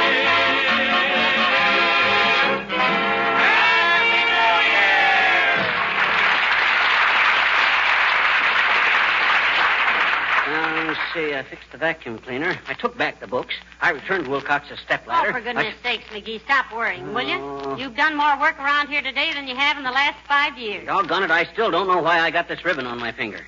It must have been something I wanted to do first thing today, and I don't feel that I have done it. You paid the gas bill, dearie? Yeah, and the phone bill and my personal account at the shoe sign stand. Well, that's all I can think of unless you forgot to patch that wallpaper in the hall upstairs. I done that the minute I got back from returning Wilcox's stepladder. And believe me, that yellow chrysanthemum design is pretty tough to match up, too. Well, where on earth did you find any paper to match it? It's been on there for 8 years. Well, it didn't match exactly. I had to use some we had left over from papering the dining room.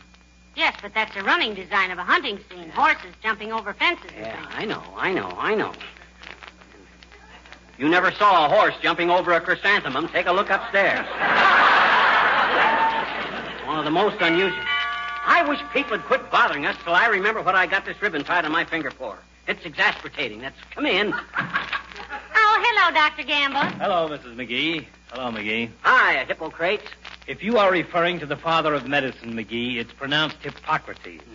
And if I wasn't? Now, boys. Don't let's get started on one of those arguments. It's too near after Christmas. Yes, it is, Mrs. McGee, and I just stopped into...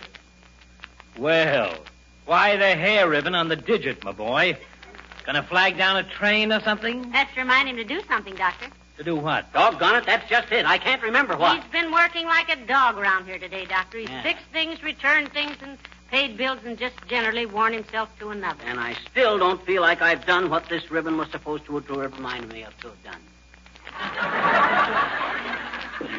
You say you paid all your bills? Yes, he has, Doctor. No, he hasn't, dear. And who haven't I paid, wise guy? Me? Oh, heavenly day. Gosh, I'm sorry, Doc. You completely slipped my mind. That's all right. If everybody paid the doctor's bill when it was due, the doctor could get some nice new instruments and pay his rent and buy some medical books and get more up-to-date things, and we wouldn't want that to happen, would we?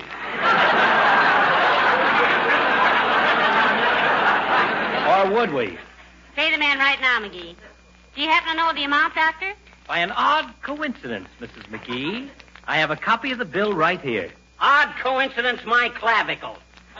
You were probably going to come over here and beat on the door till the dough got shook out of my piggy bank. Well, how much? Big, fat, bandage bandit. $23. That's very reasonable. Reasonable? Why, for $23 I could jack up my ankles and get a whole new body.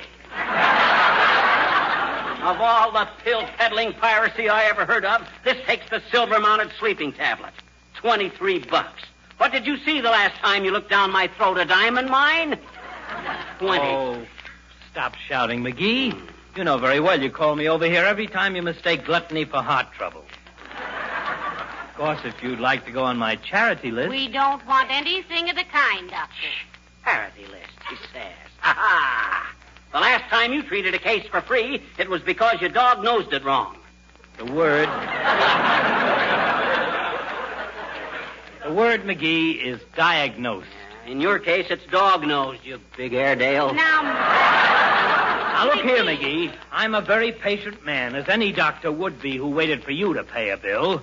But if I have to take any more of your silly vaudeville, I'll forget my ethics and spread your septum all over your unclassic profile. Oh, yeah? Well, you leave my septum out of this. Why, I could stand on a basketball and bounce you around like a yo-yo. You don't say. Yeah. Just because you carry a little globe under your belt, don't get the idea you're Charles Atlas.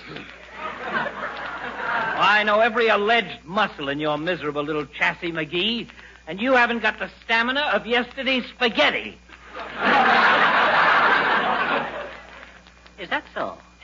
Why, now, for... listen here, that's enough. Now, it's enough. Stop it. I won't have another word.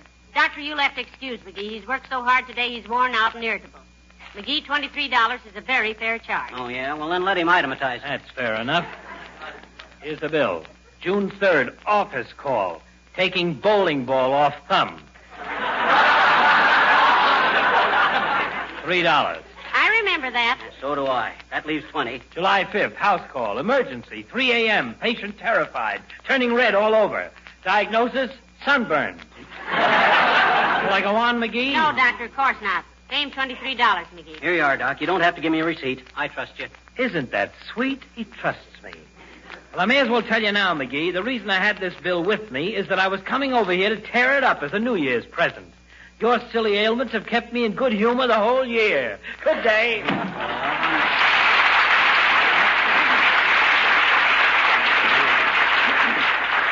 I told you were too tired, McGee. Imagine old Doc flying off the handle like that, though, just because I forgot to pay his means. I wonder if that's what I was supposed to remember. No. Huh? I said no, it wasn't. How do you know what I was... Look, dearie, I've got a confession to make. Huh? I tied that ribbon on your finger last night while you were asleep. You did, but what for? Because there was something I wanted you to do for me today. Well, what did you want me to do? I can't remember. Oh, this is ridiculous.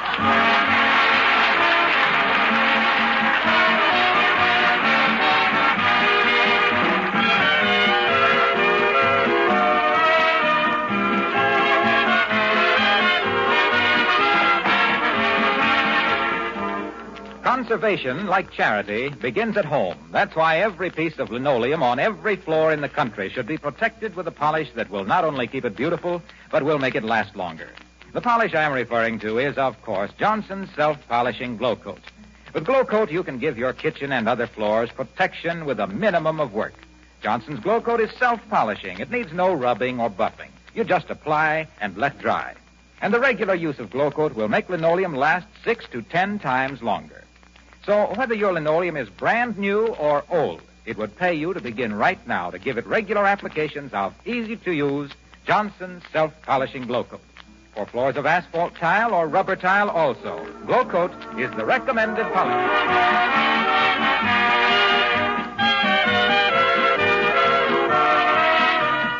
Molly, do you realize this is our last show this year? Oh, for goodness sakes, it is, isn't it? And I was just talking to Doc Gamble again.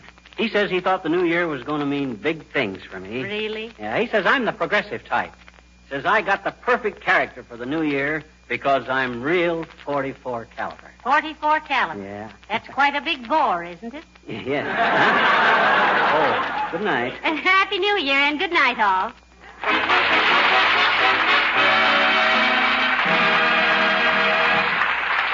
The character of Mr. Wellington heard on this program was played by Ransom Sherman. This is Harlow Wilcox, speaking for the makers of Johnson Wax Finishes for Home and Industry, inviting you all to be with us again next Tuesday night. Good night. This program has come to you from Hollywood. This is the National Broadcasting Company.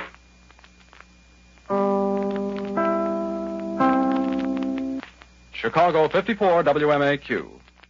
Chicago 54 WMAQ. Chicago 54 WMAQ. Chicago 54 WMAQ.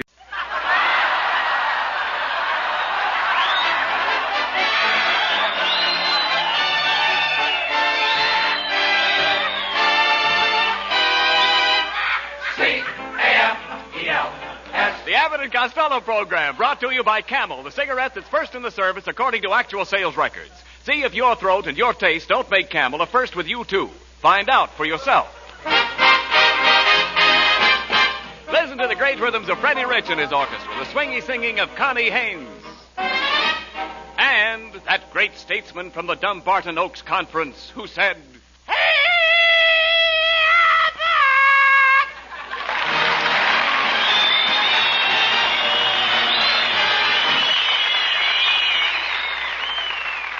Hey, Costello, come here a minute. Come here, will you please? What's all the excitement about? What are you so happy about? Oh, look at it. What? I just got a letter from my cousin, Corporal Hugo Costello. Yeah? He's away over in Africa, and he says all the soldiers in his company are going to have a white Christmas. Why, you dummy, it's very hot in Africa. How could the soldiers have a white Christmas? Their cook is going to bleach the beans. Costello, it's about time you were thinking of Christmas. Do you realize there are only 8 shopping days left? You know, I just bought 100 Christmas seals. 100 Christmas seals? Sure. For goodness sakes, how are you going to feed them? Look, Costello, are you going to make much out of Christmas this year? Am I what? Are you going to make much out of Christmas this year? I can't tell until I sell the presents I get. Sell your presents? Oh, sure, Rabbit, sure. What are you talking about? I even sold that electric bed warmer you gave me last year. That was no good. Electric bed warmer? That was an electric toaster. An electric toaster? Certainly. No wonder it kept turning me over and throwing me out of bed. Well, Costello, I hope you're getting a present from my wife, Betty, this year. You know, and I'll give you a little tip. Go ahead. What she really needs is a new girdle. A what? A girdle. Don't you know what a girdle is? Oh, sure. A girdle. It's one of those... Well, what is it? You got to have it when you... Yes. What is it? If you don't, you're sort of got... Yes, that I know. Come on. You got to... But what is it? It's one of those things that keeps an unhappy situation from spreading. Look, what about your own family, Costello? What are you going to give your kid brother Sebastian? Oh, him? Nothing. What do you mean? I gave him something last year. He didn't like it. Then what did you give him? The measles. And did he use a rash word? Oh, talk sense, please. Listen, this year, Abbott, you know what I'm going to do? No, I don't know. I'm going to spend all my money on that beautiful girl who lives next door to me.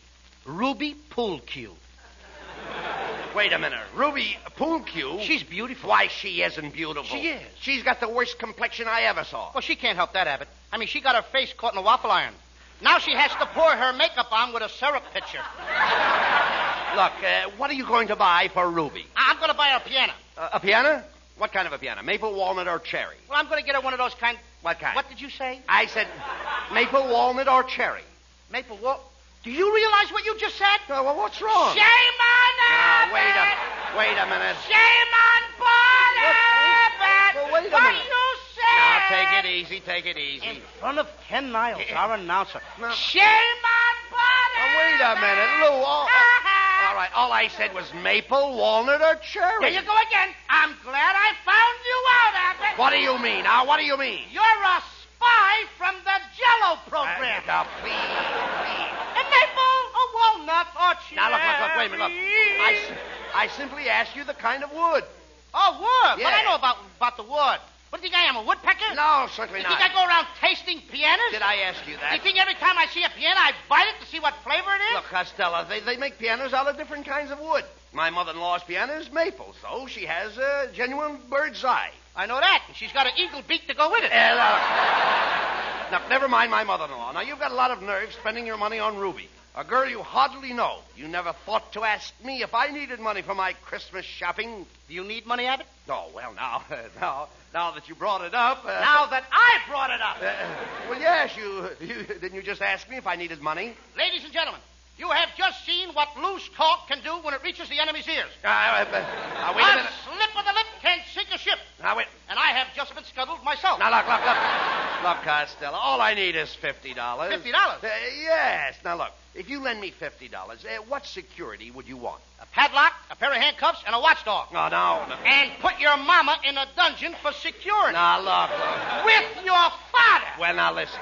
The only security I can give you is the word of an honest man. Okay, bring him around. I'll see what I can do for you. Look, Costello, you and I are pals. And to show you how much I like you, I'm going to let you lend me the $50. But, Abbott, all I got in my Christmas piggy bank is $40. Well, all right. Give me the $40 and you can owe me the $10. Okay, here's a $40. Okay. Now I owe you $10. That's right. Who owes who $10? Now, wait a minute. Just a minute. Wait. How much did I ask you for? You asked me for $50. And how much did you give me? I gave you all I had, $40. So you owe me $10. Well, that's right. Well, why I mean, argue? who's kicking? I All mean, right, after so, all. all right, let it go at that. All right. You owe me $40. Costello, I don't like the way you're hedging on me. And I don't like the way you're clipping my head. Ah, come on, please, take it easy. Give me back my $40. Oh, okay, if that's the way you feel. I don't want to do business with a man like you. Here's your $40. Well, that's more like it. Now give me the $10 you owe me. Okay, here's the 10. All right. I'm paying you on account. On account? On account, I don't know how come I owe it to you. Believe me, this is the last time I'll ever ask you for the loan of $50, Costello. Abbott, look. No, never mind. How can I lend you $50 now? I only had $40 to start with. So? Now I only got $30. Okay, if it'll make you happy. I'll do you a favor. Give me the $30 and you can owe me $20. This is getting worse all the time. Now, wait a minute. Now, what's the matter? First I owed you 10, now I owe you 20. What kind of racket is that? Well, why do you let yourself run into debt? I didn't run into it. You pushed me.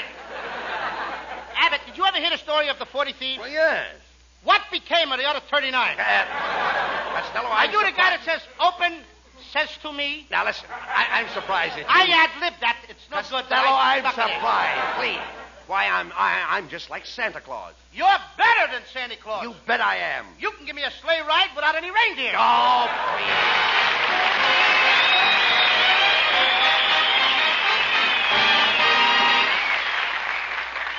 You know, it's never very easy to get serious after an hilarious to-do with Bud and Lou. But your choice of a cigarette is so important to your throat and your taste that I want to take this moment to urge you to try Camels on your T-zone. That's T for throat and T for taste.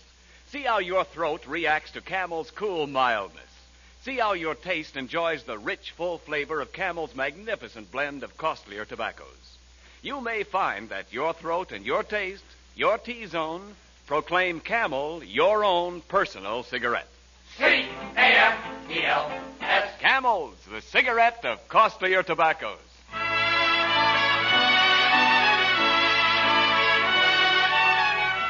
Here's lovely Connie Haynes with her Christmas Shopper Special. So grab your bundles, everybody, and let's all take a ride on the trot. With my high starch collar and my high top shoes and my hair piled high upon my head, I went to lose a jolly hour upon the trolley and lost my heart instead. With his light brown derby and his bright green tie, he was quite the handsomest of men. I started to yen, so I counted to 10, then I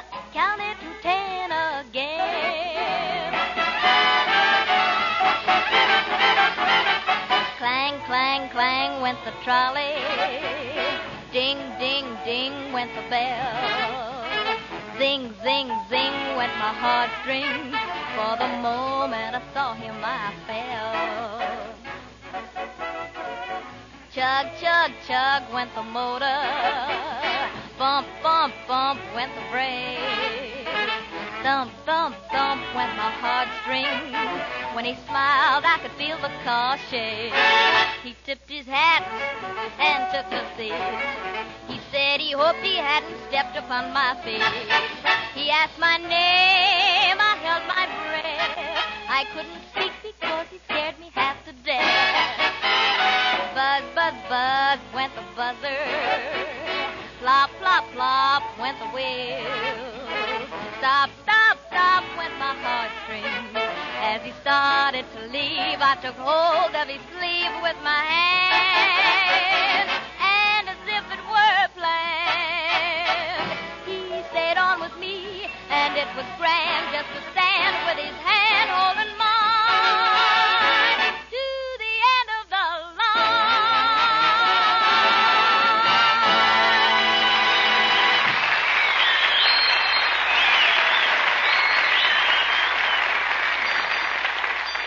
All right, Costello, come on. Let's go downtown and do our Christmas shopping. Here comes the streetcar. Clang, clang, clang with the trolley. All right. A ding, with the Costello, come here. You want to get hit? Get out of there. Come over here. Stand here in the safety zone. You know what? In the safety zone. Don't you know why those safety zones are here? Sure. If you get hit inside the white lines, it don't count. Oh. Be quiet, please. Here's the trolley now. Hey, Abbott. What? Look at the crowd on that streetcar. Never mind. Go on. Shove your way in. Oh, young man, you can't squeeze in here. Okay, babe. Let's wait till we get off. You got your one line. Get your dough and get... Hey, you, fat boy. Come on, drop your fare in a box. Here's the fare conductor, and give us 2 transfers. You won't need transfers. No? Then how are we going to ride on the next car without a transfer? Just tell the next conductor that Orville sent you. Uh-oh.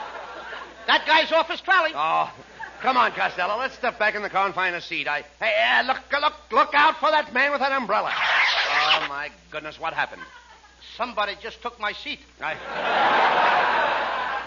Say, you little short fat man, can't you reach that strap? I think so. Then would you mind letting go of my garter?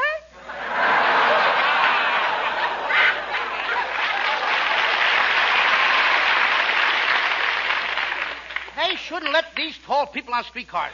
You shouldn't bring me on these crowded streetcars, Abbott. My Uncle Artie Stebbins got his eye hurt in this crowded streetcar. Got his eye hurt? Yep. He had his eye on a seat, and the fat lady came along and sat on it. All right, look, stop this nonsense. Here, the car's stopping. Here, let's get off. We're far enough downtown anyway. Okay, come on, get off. Okay, off. don't push. I'm not pushing. Get off. Hey, Abbott, look. What? There's a pet shop. I think I'll go in and get my mother a squirrel for Christmas. She needs a squirrel to help her do housework. Oh, how could a squirrel help her with the housework? Well, she can tie his tail up and let him run between the Venetian blinds. Don't be silly. Let's go in here to Bingle's department store. Hey, Abbott. What? Look who's standing there with a carnation in his buttonhole. Hey, it's your kid brother, Sebastian. Come here, Sebastian. What are you doing in Bingle's department store? I'm a handyman, Uncle Bud, and today I'm working as a floor walker. How can you be a floor walker? You're too little. Well, they need a little guy like me. You see, when the people block up the aisles, I bite them on the leg and keep moving. Costello, your kid brother has no business in this store. He should be in school. I ain't going to go to school no more, Uncle Bud. School is nothing but a racket. School is a racket? Yep. The kids do all the work, and the teachers get paid for it. Anyway, I had a fight with my teacher. A fight? Yeah, this morning I held up my hand, and the teacher said, Sebastian, do you want to leave the room? And what did you say? I said, you don't think I'm standing here hitchhiking, do you? Now, look. Sebastian. She let me go. All right. I can imagine. Listen, Sebastian. Now, if you don't go back to school, I'm not going to give you this beautiful animal picture book for Christmas. Oh, now. But let me see No. the animals. Oh, isn't that a pretty nice book? Isn't it pretty? What's the name of this animal over here, Uncle Bud? Oh, you should know the name of that animal, Sebastian. Just look at that graceful body, the slim legs, and the long antlers. And I don't seem to recognize it. oh, come, Sebastian. You know this animal's name. Here, I'll make it easy for you. What does your mother call your father? Don't tell me that's a louse. Look.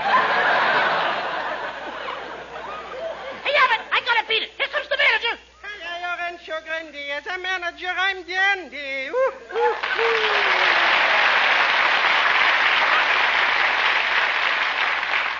Ketzel, don't tell me you're the manager of Bingle's department store. That I am, my little man. I'm in full charge of the dry goods department. How about sundries? Sundays is my day off. Well, gentlemen, what can I do for you? Here I got some delicious pajamas for only $30. $30 for pajamas? Yeah. Look, Kitzel, here's $15. Just give me the top half. Huh? I'll send it to my Uncle Mike Burrell in Patterson. Oh, Costello, you can't send just the tops of the pajamas. Oh, sure I can. I'll put a card in it that says, Merry Christmas from the waist up. Look, Costello, you've only got $40. And remember, you wanted to buy an easy chair for your father. Woo-hoo, and I've got just the easy chair you're looking at. That's a genuine mohair. The seat is covered with mohair, the back is covered with mohair, and it's got a footstool also covered with mohair. Everything is covered with mohair. Uh-huh, yeah. I'll bet Mo hasn't got a hair left in his head. Mo hasn't got a hair. That's a slick one. So is Mo's head. Look, Costello, how about that piano you wanted to buy for your girlfriend, Ruby? Oh, now you're talking my language. You know, I'm the head fish in the piano department. The head fish? Yeah, I'm a piano tuner. All right. I won't let you, don't worry. You know, today I got a special on a slightly used player piano with 3 dozen piano rolls. Oh, I bought a bunch of those music rolls last week. And I papered my bedroom walls with them. And boy, were they noisy. Noisy? Yeah, every time I sneezed, the walls played, Milkman, keep those bottles quiet.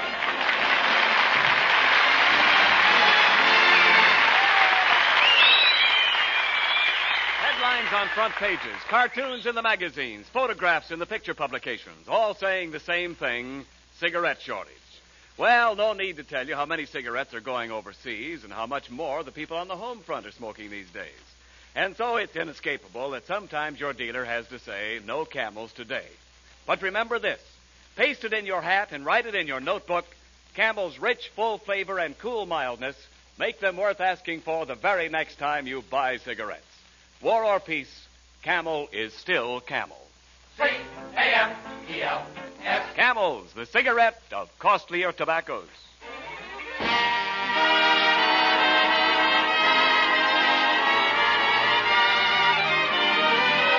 While Abbott and Costello are shopping for an old-fashioned Christmas, Freddie Rich plays an old-fashioned song, Whispering.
Costello, please, do you realize we've been walking around the store for over 3 hours and you haven't bought a thing? I can't help it. I can't find a piano I like, and I don't know what else to give my girl. Well, why don't you buy Miss Poolcue a diamond ring and get it over I with? can't. I bought her a beautiful diamond ring last year. It was a beautiful 12-carat stone. Yeah? What a sparkler. It scares me every time she wears it. Are you afraid she'll lose it? No, but if she ever drops it, she'll have 7 years bad luck. Look, don't be silly, Costello. Say, have you noticed how bright and happy and cheerful all the shoppers Abbott, are? they should be. Have you noticed all that? That's swell. Look at that gaiety. Yeah. They're all full of the spirit of Yuletide. Yeah, the Yuletide is all... Yuletide! Yuletide? Yuletide. You mean Yuletide. I'll tide what? No. But speaking of mules, hey, here's the shoe department. Now, that gives me a very, very bright idea. Why don't you buy your girlfriend a pair of mules? A pair of what? What do you say to a pair of mules? I say, whoa, or get out. I mean, if he's stubborn, I whip him. Costello, look, I'm talking about I get a pair... jockey like Bailey, I put him on and whip him good. All right, look, I'll get him in. will you listen to me, please? I'm talking about a pair of bedroom mules. Oh, what? Bedroom mules. Bedroom mules? Yes. My wife has all kinds of mules in her bedroom. Red mules, green mules. She even has a pair of checkered mules. Abbott, did you see all these different colored mules with your own eyes? Why, certainly Well, why not? I see them every night. In fact, I saw them this morning. All the colored mules? Every one of them. Let me smell your breath. There you are. Oh, behave. Look, you dummy. Doesn't your mother have mules in her bedroom? No, my father's very particular. Look. When your mother gets up in the morning, what does she put on her feet? Corn plaster. That's the... Oh, no. Please, no. She must have some kind of mules. Look, there are two kinds of mules, silk and felt. Felt? Yes. Hasn't your mother felt mules? No, sir. She never touches any kind of animal. Oh, come. Especially when she's cooking. No, look. Forget about the animals, please. Look, every woman likes mules. My wife uses a pair of mules to go around the house in. What's the matter? Is she too lazy to walk? No. Look, when she gets up in the morning, she always slips on her mule. It's her own fault. Why don't she keep them out in the backyard? Right, listen. My wife needs her mules to keep her feet warm. You mean you all sleep in the same bed? Sleep in the same bed? My wife keeps her mules under the bed. For goodness sakes, don't the Board of Health complain? Oh, look, let's skip the whole thing. Here I am trying to help you with your Christmas shopping, and what do I get? A lot of idiotic talk. Oh, pardon me, gentlemen. Is there anything I can do for you? We carry a full line of cosmetics, rouge, powder, lipstick, face cream, and cleansing tissue. Cleansing what? Tissue. Well, it seems kind of tilly, but if you want to kiss me, go ahead. You kiss me and I'll kiss you. Costello, this lady is trying to help you. Yeah. Now you stop talking like that. No. She's trying to help you. That's what she's trying. Kiss you. No, she don't want to... I have some lovely perfumes here. Take a whiff of this. It's called One Night in Paris. One Night in Paris? Yeah. Take a whiff of this. My goodness, what is that? 5 days at the racetrack. Costello, look, let me handle this, please. Look, madam, my friend here is a little confused. He doesn't know what to get his girl for Christmas. Oh, well, maybe I can help. I wish you would, please. Yeah. What kind of a complexion does your girlfriend have? Is she fair, dark, or medium? She's speckled. Speckled? Do you mean she has a complexion of an olive? Yes, ma'am. Pits and all. Well, from your description of the girl, I imagine she could use one of our facial kits. One of your what? The lady wants to sell you a kit. What I want to buy a kit for? I'm going to get married and have kits of my own. Oh, no. You see, you don't understand. This is a beauty kit with full instructions. All your girlfriend has to do is apply some of this lotion. Then she covers her face with the white of an egg, some sour cream, and a keg of yeast. Oh, she did that once. Yeah, what happened? The next morning, she broke out in biscuits. Kiss you. Get the kisser on that. Never mind, quiet. Never mind, no remarks, Costello, please. You silly boy, you tickle me. Oh, here we go again.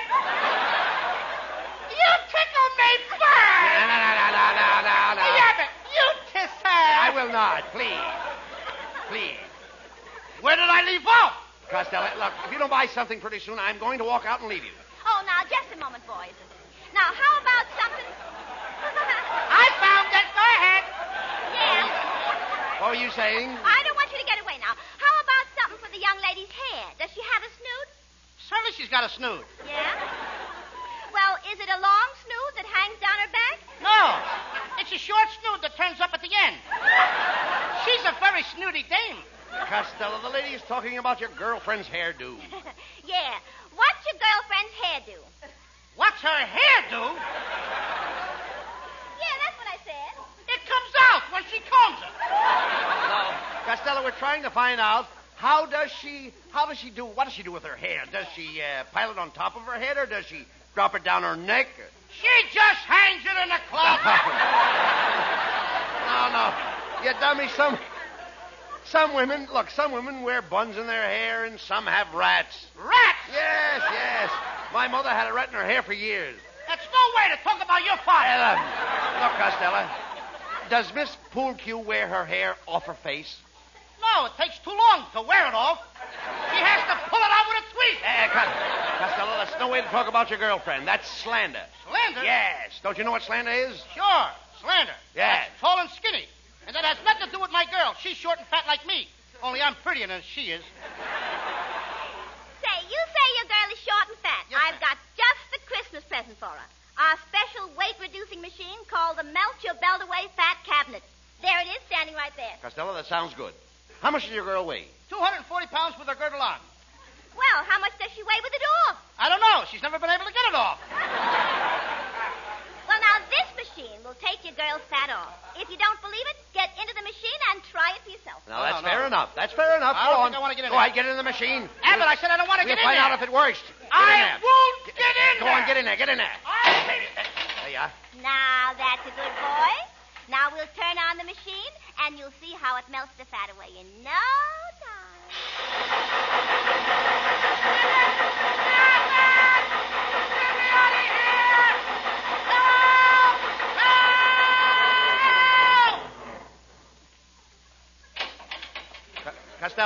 Costello, where are you?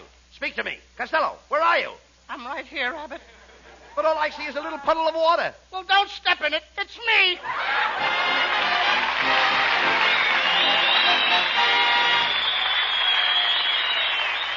Abbott and Costello will be back in just a moment. Thanks to the Yanks of the Week. Tonight we salute Sergeant Benjamin F. Lambeth of Asheboro, North Carolina, awarded the Silver Star for his gallantry in action in Italy. In one mission, he is credited with killing 25 Nazis, wounding 5 more, and scattering the rest in confusion. In your honor, Sergeant Lambeth, the makers of Camels are sending to our fighters overseas 400,000 Camel cigarettes.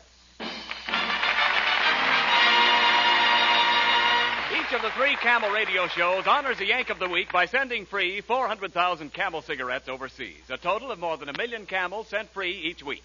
In this country, the Camel caravans traveling from camp to camp have thanked audiences of more than 4 million Yanks with free shows and free Camels.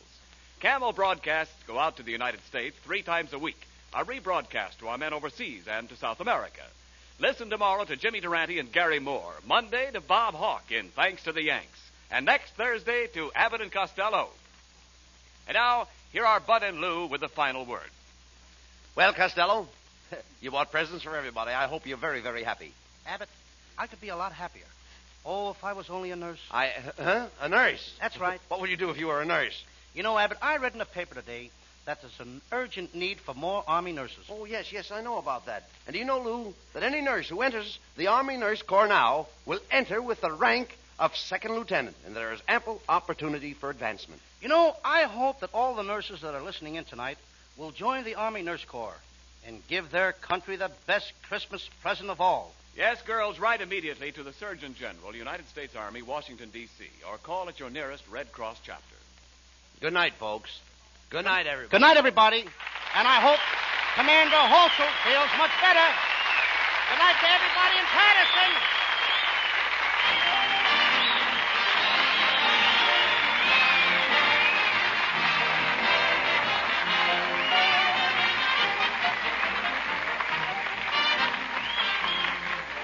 Be sure to tune in next week for another great Abbott and Costello show. And remember, try Camels on your throat and your taste. See for yourself how Camel's mildness, coolness, and flavor click with you.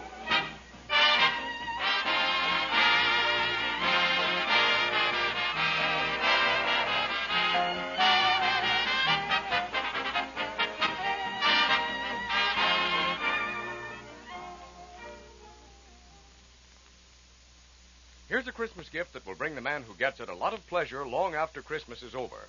A generous pound or half-pound package of Prince Albert's smoking tobacco with the bright holiday band. Every time he packs and lights his favorite pipe with this favorite tobacco, he will think of your thoughtfulness. His taste will thank you for the full, rich, yet mild flavor. His tongue will thank you for Prince Albert's gentleness due to the no-bite treatment. Another thing men like about Prince Albert is the crimp cut, which guarantees perfect packing, smooth drawing, and even burning right down to the last puff. You really make a pipe smoker's Christmas merry when you give him Prince Albert tobacco.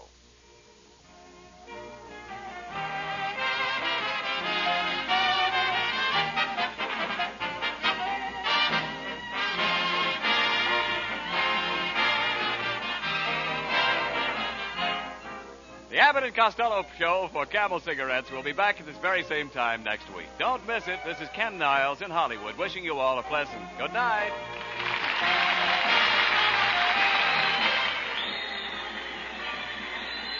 This is the National Broadcasting Company.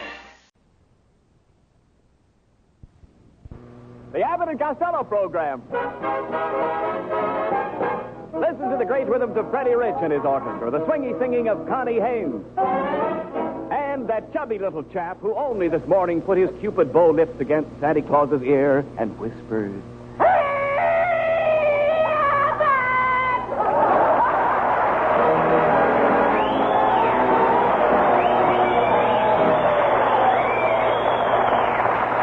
Hey, Costello, what are you doing here tonight all dressed up like Santa Claus? Oh, I'm putting on a Christmas party tonight, Abbott. Yeah? For my little brother Sebastian. I got the Santa Claus suit, a bag full of toys. I even got a sleigh. Now, how about the reindeer? The what? Don't you have reindeer? Not in California, honey. Look, where are you going to have this party? In your suite? My what? Your suite. You're cute, too. Look, talk sense. Christmas doesn't come until next Monday. Why are you having Sebastian's party tonight? I gotta have it tonight, Abbott. What do you mean? I simply gotta have it tonight. Why? Sebastian won't be home Monday. He's joining the Marines. The Marines? That's ridiculous. How could little Sebastian join the Marines? He's only 5 years old. He lied about his age. What a party this is gonna be tonight. What a party. What do you mean? My whole family's gonna be there. We're gonna have an all-electric Christmas. An all-electric? All-electric Christmas. What do you mean by that? Well, now let me see. What page? Oh, yes. I got it. An all-electric... Said all-electric Christmas. What about it? Well, Sebastian is getting an electric train. Yes. My mother's going to get an electric washing machine. And my father's getting an electric razor. And what about your Uncle Artie Stebbins? He's getting the electric chair. Look, Costello, how about the tree? Did you buy a Christmas tree? I bought the biggest Christmas tree you ever saw, Abbott. That's well. I just got it putting it up in the living room. That's fine. What a tree. Mm-hmm. It's 6 feet higher than the ceiling. Oh, it's a shame you have to cut the top off. That's the way I felt. So I cut a hole in the ceiling. You cut a hole in the ceiling of our living room? Yep. This will be the first year we ever had a Christmas tree in our bathroom. Look, I don't know what to... Look, all right, forget about it. Look, Costello, what kind of a tree did you get? Is it a fir tree? Yeah. It's one of those great big... What'd you say? I said it's a fir tree. Is it a fir tree? Yes. Who ever heard of a tree made out of fir? I'm only asking It's you. made out of wood, like any other tree. Of course. Is it a fir? Don't listen. I'm a dope. Of course it's made out of wood, you dummy. I'm not talking about fur, F-U-R. The fur I mean has an eye in it. The fur you mean has an eye in it? Yes. Just one eye? Certainly there's just one eye in fur. Oh, ain't that nice? A one-eyed fur. What kind of animals do you run around with? Animals. Please. I'm trying to find out what kind of a Christmas tree you bought. Look, what kind of bark did it have? What kind of bark? Yes. Didn't you notice the tree's bark? Oh, I have my earmuffs on. I couldn't hear a thing. No. Bark. The tree's outside. The tree is outside? Certainly. What's it doing outside? No, I thought I brought it inside the house. Look. Did you put it out, Alice? Costello, look. Let's not... Now, you bring that Christmas tree in the house. Here, Costello, please. The bark of a tree is the outer coat. Did the tree have a rough coat? Oh. But the girl that sold it to me had on a smooth sweater. Will you listen to me, please? The bark is the coat on the trunk of a fir tree. Now the tree has a trunk. Oh, yeah, of course. That's probably where he keeps his coat and furs. Look, Costello, I'm going to... silly. I know, there's nothing silly about it. If you listen, I'm going to try to explain this to you. Look, all Christmas trees belong to the Pine family. Oh, no, they don't. My Christmas tree belongs to me. And let the Pine family get their own. No. Never mind the Pine family. I'm talking about the pine tree. We get pitch from pine. We get what? Didn't you ever get pitch from a pine tree? No, I never rode a pine tree, but I got pitched off a horse once. No. I'm talking of a pitch. Pitch tar. Didn't you ever hear of pine tar? No, but I heard of a tree tar. Tree tar? Yeah, clang, clang, clang, went the tree tar. No.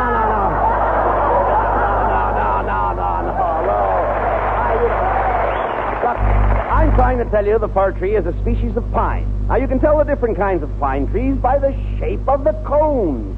By the shape of the cones? Yes. Now, what shape are the cones?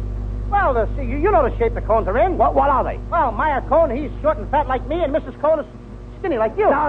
Look, never mind that. I'm talking about the cones in your tree. You're talking about the cones in my tree? Yes. What would the cones be doing in my tree? Now, I bought it from A. Green. All right, never mind.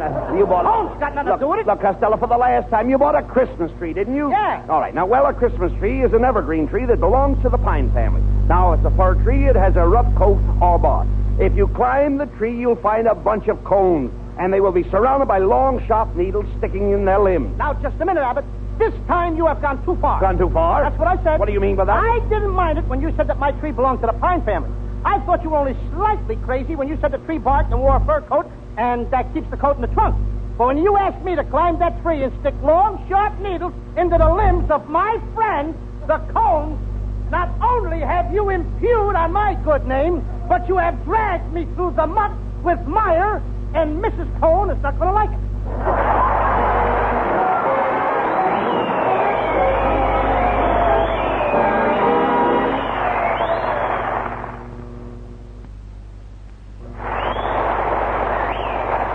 Well, Costello, let's get the house all ready for your party. Did you put the tinsel on the Christmas tree? No, I couldn't find any tinsel this year, Abbott.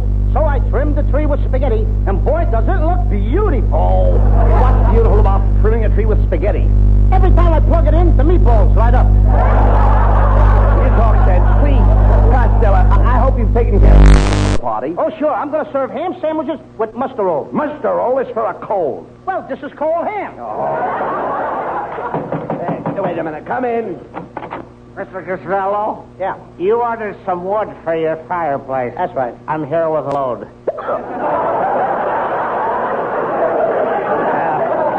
Where do you want me to put it? You'd better put it to bed. Look, please, let's not waste any time. Just pile the wood there in the corner. Now, come on, Costello. We better start putting the gifts around the tree. By the way, what kind of a present did you buy for Connie Haynes? Oh, Abbott, I bought her the most beautiful corsage. That's no, not corsage. You mean corsage? No. You mean corsage. AGE is pronounced arge, as in corsage and garage. Where did you get the corsage? Oh, from the man who comes to collect the garbage. No.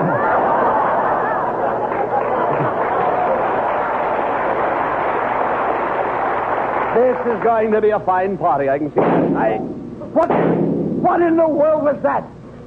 It was me, Uncle Bud. Sebastian, what are you doing with that shotgun? It's a present for you, Uncle Bud. I was hanging it on a Christmas tree, and it went off. Well, I hope you didn't break anything. Do you know that mahogany door that leads into your den? Yes. Well, it's a screen door now. Oh, come on, Sebastian, run along. Say, I wonder where the holly berries and the flowers are and all that I ordered. You ordered flowers? Yes. Well, now, wait a minute. Can you think of anything nicer than flowers on the table? Yeah, meat and potatoes. Oh. Wait a minute. That's probably the flowers. Come in. The flowers I am dandy.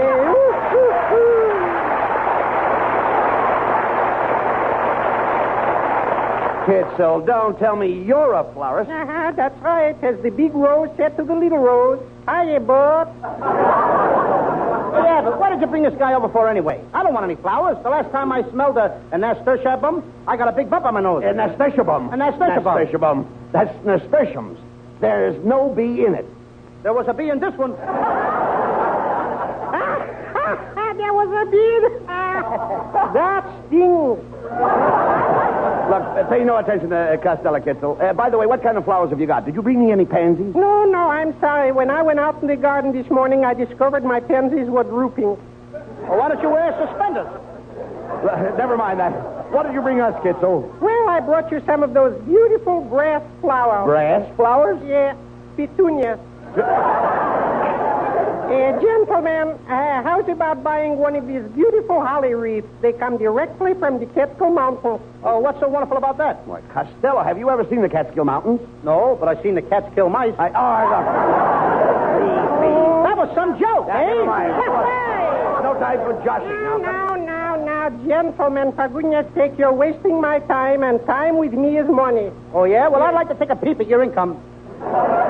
What are you, an income thief? Yeah. You know, I'm a very busy man. Do you want to buy some flowers or don't you? Make up your mind, yes or maybe. Costello, let's see what Kitzel has in that box. Costello, for goodness sake, watch where you're walking. You just stepped on my puppies. On your puppies what? The plants you just broke are puppies. So what? I'll buy puppies some new ones, and I'll buy some mummies, too. Costello, you ought to be buy mummies some, too. You ought to be Either way, it don't mean nothing. I don't care. You ought to be ashamed of yourself. Come over here. You know what's wrong with you, Lou? Here I get Kissel a great florist to come here and decorate your house for the Christmas party, and you deliberately insult him. Yes, that's right. Costello, if I wasn't a bigger man than you, I would punch you right in the nose. Well, it so happens that I'm bigger than you. That's a better reason.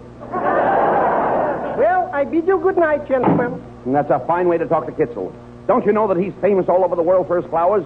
His flowers win prizes everywhere. They do? Oh, certainly. Why, next week he's going to exhibit at the Pasadena Flower Show. No. Yes. Kitzel is going to show his rhododendrons. To everybody? Yes. Well, what do you know?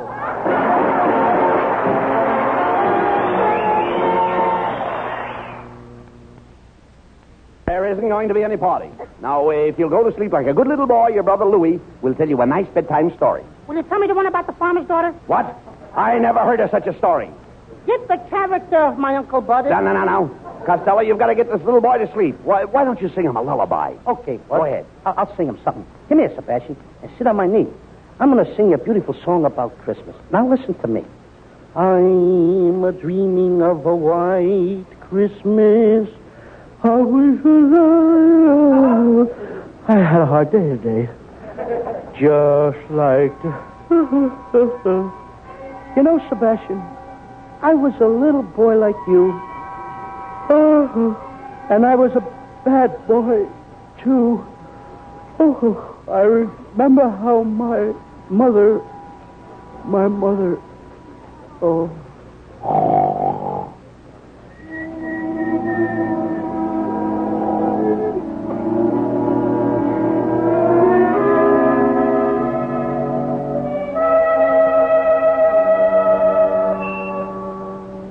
Look, Uncle Bud. Louie has gone to sleep. Yes, your brother Louie always gets sleepy after dinner. I wonder if we ought to pick him up and burp him. No. Shh. Don't disturb him. He's dreaming.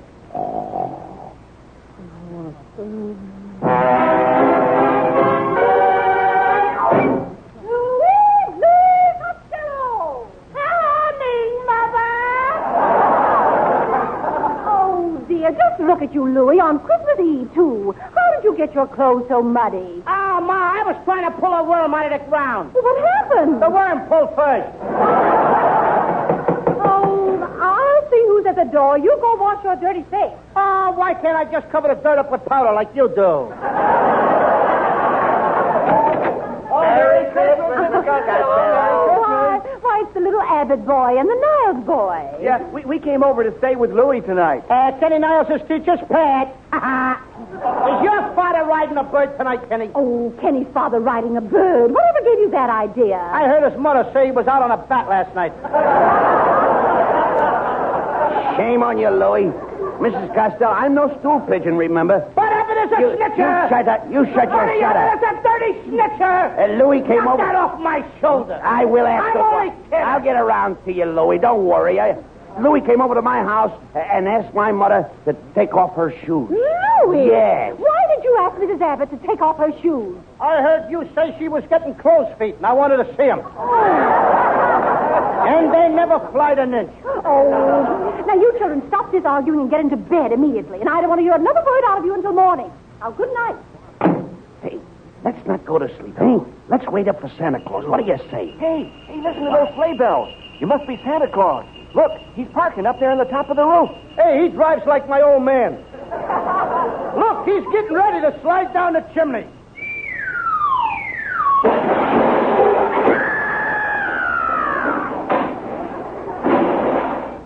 Who built that fire in there?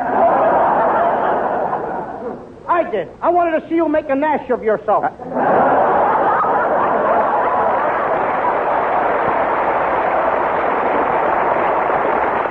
Gee, Santa Claus, I hope you brought us some nice presents. Only the boys who aren't listed in my big black book get presents. Louis Costello, I have a report I got from your school teacher. Wait a minute. Do you have to read it now? Yes, it says here that you painted all the blackboards red, you chopped off the legs of the chairs, you put a goat in the cloakroom, you filled the inkwells with glue, and you put frogs in all the lunch boxes. Yeah. What do you say to that? None of us is perfect. I'll get back to you later, Louis. Now, Buddy Abbott, what do you want for Christmas? Well, Santa, my mother told me to ask you for a new slingshot. Well, here it is. But why does your mother want you to have a slingshot? So she can get her garters back. You behave yourself, Louis. Yes, ma'am. What? Yes, sir. That's better. You gotta be one or the other. Now, Kenny Niles, it's your turn. Here's a beautiful present for you. Oh, goody, goody. It's just what I always wanted, a nice little tinker toy. That's a great present for you, Niles. A little tinker toy for a big tinker. All right, Kenny, you and Buddy Abbott run along to bed. I've got something to say to this little Costello boy. All right, thanks for the present, Santa. All Good right, night. Good night. Now, Louis Costello, let's see what else I have written in my big black book. Every naughty thing you've done is in this book. If he ever turns to page 8, I'm cooked. Aha! Page 8. He hit it right on the head. I see that a few years ago you flirted with a little girl in school. Is that true? Uh-huh. Did you give her your class pin? What class pin? I was only 2 years old. I gave her the only pin I had. Well, let's let the whole thing drop. That's what happened. That settles it, Louis. I'm afraid there's nothing I can leave you for Christmas. Nothing? You mean just plain nothing? That's right, Louis. A great big nothing? Yes, maybe someday when you've learned to behave yourself, I may come back again. Good night. Nothing at all. Oh, I'm a bad boy. Nobody likes me anymore. Even Santa Claus can't even stand me. Those two snitches, Buddy Abbott and Ken Niles, they both got presents. But I got nothing. I'm going to write a note, and I'm going to run away from home. That's what I'm going to do. Dear Mom and Dad, when you read this, I will be 1,000 miles away. And don't try to find me because I'm not ever going to come back anymore. Maybe when I'm old, about 10 or 11 years old. And then after I make $1 million, everybody will be sorry that they were so mean to me, especially those two snitchers, Abbott and that Niles. Listen, everybody, please don't forget to feed my little pet skunk twice a week. There's a clothespin hanging by his cage. P.S. Mom, don't forget to let my turtle swim in a bathtub on Saturday nights. Please do this for me. Your loving son, Louis Costello.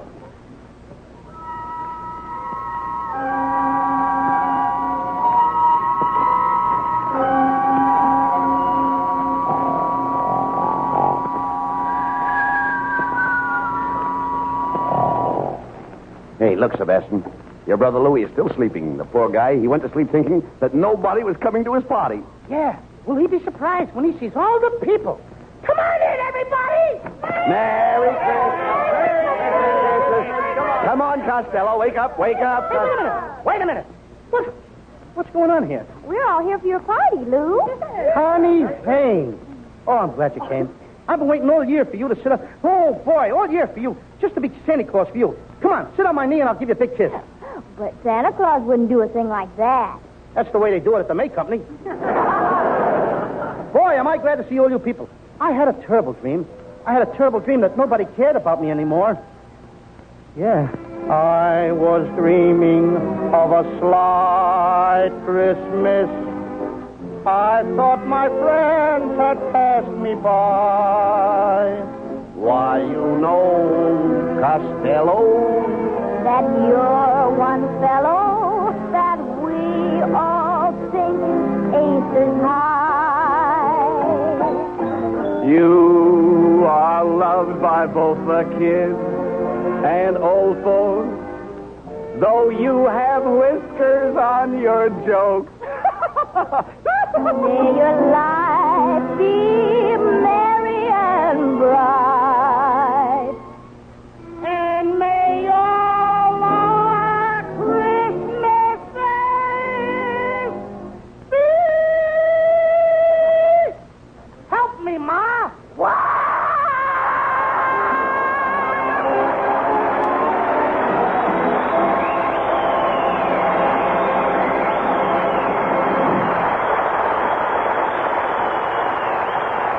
And now here are Bud Abbott and Lou Costello with the final word. Thanks, Ken. Lou and I just want to wish everybody, everywhere, a very, very Merry Christmas. That's right, folks. And this year, hang a war bond on your Christmas tree so that our boys can hang a sock on Hitler's jaw. Good night, and a Merry Christmas, folks. Merry Christmas, everybody. And get well quick, Betty. Get well quick, Betty.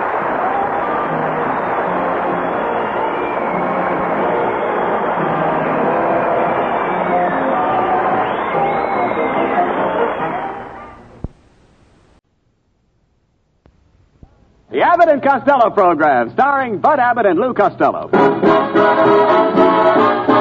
Abbott and Costello program, with a modern rhythm of Will Osborne and his orchestra, Iris Adrian, our singing star Connie Haynes, and spotlighting that chubby, chucky little cherub who, when caught trying to rent his kid brother to a freak show because he heard his mother say he had grown another foot, calmly said, I'm a bad boy!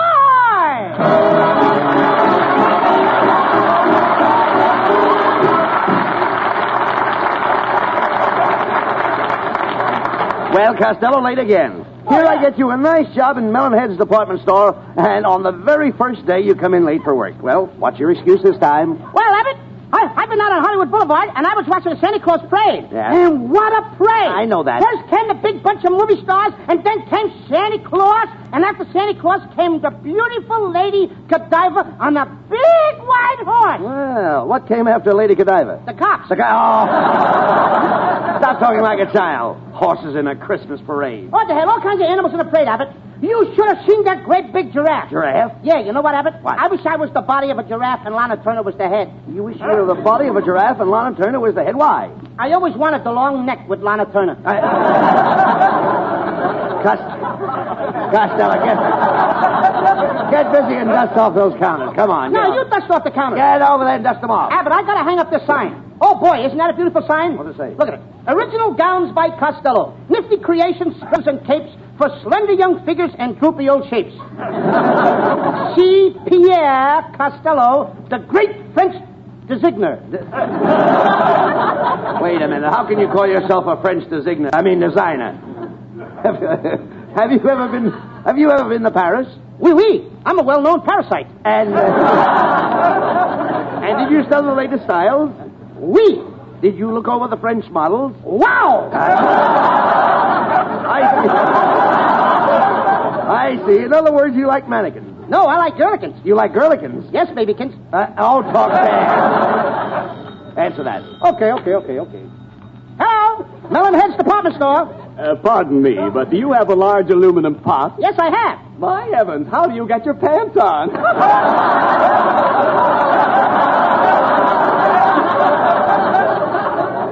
Hey, that's a big belly laugh. I think I'll pull it on Abbott. Hey, Abbott, have you got a large aluminum pot? No, but I've got a 6-cup percolator. Now, what am I going to do with the pants? I'm sick of talking to you. If you want me, I'll be in ladies' lingerie. You'll be where? I'll be in ladies' lingerie. Well, that's a nice picture. You're going to wear scanties for panties? No. Dummy, I'm going over there to pick out a blouse for my wife. A peekaboo. A what? Peekaboo. Okay. Peekaboo! I see you. I didn't know you liked to play kitty games. Look, will you shut up? I'm going to get my wife a blouse and a nice pair of mules. A pair of mules? Yes. I wonder what my wife would say to a pair of mules. Well, she'd probably say like everybody else, whoa, and giddy up. I'm talking about a pair of bedroom mules. Bedroom mules? Yes, my wife has all kinds of mules in her bedroom. Red mules, green mules. Why, she even has a pair of chicken mules. Hey, Abbott, do you see all those different colored mules with your own eyes? Well, certainly I see them every night. In fact, I saw them this morning. Let me smell your breath. Look, you dummy, doesn't your mother have mules in her bedroom? No, my father's very particular. Look, when your mother gets up in the morning, what does she put on her feet? Corn plaster. No. She must have some kind of mules. There are two kinds of mules, silk and felt. Felt? Yes. Hasn't your mother felt mules? No, sir. She never touches any kind of animals. Look, forget about the animals. Every woman likes mules. Now, my wife uses a pair of mules to go around the house. What's the matter? Is she too lazy to walk? When she gets up in the morning, she always slips on her mule. Why don't she keep them out in the backyard? Why, my wife needs her mules to keep her feet warm. You mean you all sleep in the same bed? Sleep in the same bed. My wife keeps her mules under the bed. For goodness sakes, don't the Board of Health say nothing? Look, that settles it. I'm going right up to Mr. Mellahin's office and tell him that you're not fit to work in a department store. Please don't do it, Abbott. Why not? Don't make me lose my job. Well, I should. I'm trying to make some Christmas money to buy my dear old mother a present. What do you mean? I wanted to get her a little pet squirrel. You want to buy a little squirrel for your mother? Yes, Abbott. I figured he could help her with the housework and do the dusting. Oh, wait a minute. A little bit of squirrel to Wait help. a minute. How could a squirrel help your mother with the dusting? We just tie up his tail and let him run between the Venetian blinds.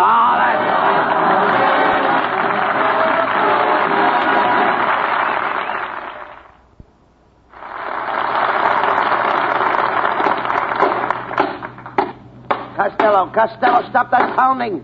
Hey, I'm hanging up this poem I wrote over the mothballs. What does it say? Here. There once was a man named Fraser. The moths got into his blazer. They chewed up his coat, and they chewed up his pants, and they swallowed his shorts for a chaser. That's good. That's all right. Hey, wait a minute. A young woman just walked in. See what she wants. Hello, boys. Oh, Abbott. It's the movie actress, Bessie May Mucho. Can I wait on you, Miss Mucho? Yes. I came in here to do a little Christmas shopping. Shopping? Yes. I would like to purchase a diamond-studded platinum compact. Compact? Oh, sure, Abbott. You know what a compact is. That's what the girls carried their lip rouge and face powder in. I would like to have the compact wrapped as a gift. You'll wrap it carefully, won't you? Oh, I'll wrap it very carefully. I'll tie some twine around it. I'll put it in some colored wrapping paper. Oh, that will be splendid. And send the package to my winter home in Sun Valley. Hey, Abbott, you get that? We're going to send the package to her winter home in Sun Valley. Sun Valley? Yes, I go boat sledding all winter. Boat sledding? Yes. Don't you just love to go boat sledding? No, I'd rather go tobogganing in the snow. Well, I must be going now. And bonsoir to you. And a crepe Suzette to you. Costello, here comes your girlfriend. Lean against her. Ah, there you are, you beer barrel polecat. I came down the aisle and saw you talking to that dame. I can't help it, Lena. I guess it's the Van Johnson in me. Bow your head when you say those two sacred words. Now, wait a minute, Lena. What has Van Johnson got that I haven't got? What else? Listen, fat stuff. I know the way you fool around with girls. I can read your mind like a book. Ouch! What's the idea slapping my face? I just read page 6. Abbott, call a doctor. What for? Why don't you get to page 10? Mr. Costello, I came down here to find out what you're getting me for Christmas. Oh, I got you a beautiful bottle of perfume. It's called 5 Nights in a Drainage Canal. 5 nights in a drainage canal. Yeah, it's Fleur du Sour. I've changed my mind. You can hardly lift the cover off it. Well, I've changed my mind, Costello. I don't want any presents from you. You're nothing but a two-timing, fat little flirt. Please, Lena, don't feel that way. If you just make up with me, I'll promise I'll never look at another girl if I live for 1,000 years. Hello, Louie, dear. See you tonight. My, how time flies. Well, I've had enough of you, Costello. Goodbye. Here. What's going on here? What's the idea, Costello, of chasing that customer out of my store? Mr. Mellenhead. I've had enough of you, Costello. Turn in your pencil and your Dixie cup. Look, Mr. Mellenhead, why don't you give the boy another chance? Come on, give him a break. He's all right. All right, Abbott, I will. Costello, I'm going to show you how to be a salesman. Now, there's a counter over there with 100 umbrellas on it. They sell for $5 apiece. Okay. Now, Mellenhead, nobody wants to pay $5 for umbrella. That's where salesmanship comes in. You've got to make them buy it. Now, I'll pretend that I'm a customer, and when I come up, you sell me one of those umbrellas. Now, here I come. Okay. Good morning, clerk. I'd like to buy an umbrella. I can let you have one for $5. $5? That's too much money. You mean you don't want it? No. See, I tell you nobody wants to pay $5 for umbrella. No, you idiot, you moron. You've got to sell me on the umbrella. Why don't you pay attention to me, Costello? Stop eating those powder puffs. Powder puffs? I thought they were marshmallows. Pay attention to me. I'm trying to teach you salesmanship for my store. And here I come again. Good morning, clerk. I'd like to buy an umbrella. Oh, back again, eh? What do you mean, back again? I've never been in here before. I swear you were just in here. I never figured a face, especially a long face like yours. Never mind about the length of my face. What an idiot you are. Get out from behind that counter. I'll be the clerk and you be the customer. Now, you come up and ask for an umbrella, and I'll show you how to sell umbrellas. Okay, here I come. Good morning, clerk. Good morning. Would you like to buy an umbrella? No, thanks. No, thanks? Then in heaven's name, what did you come in here for? It's raining outside. Listen to me, you dummy. You want an umbrella. Umbrella. Shame on you. We never call them umbrellas here in California. What do you call them? Fog sticks. Oh.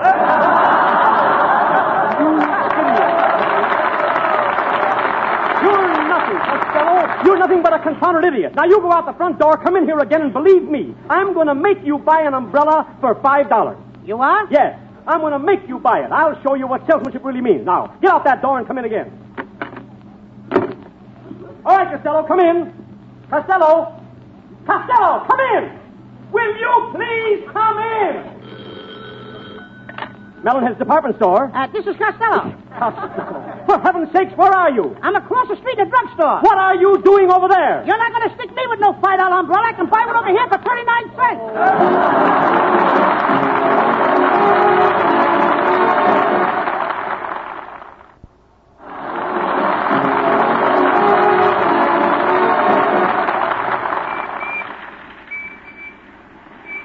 Costello, what are you doing up here in the toy department?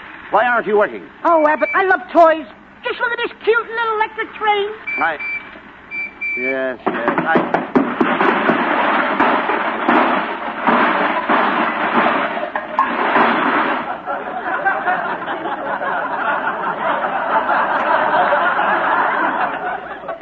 That was an electric train. What were you doing with that train? I thought I saw an empty seat. Oh,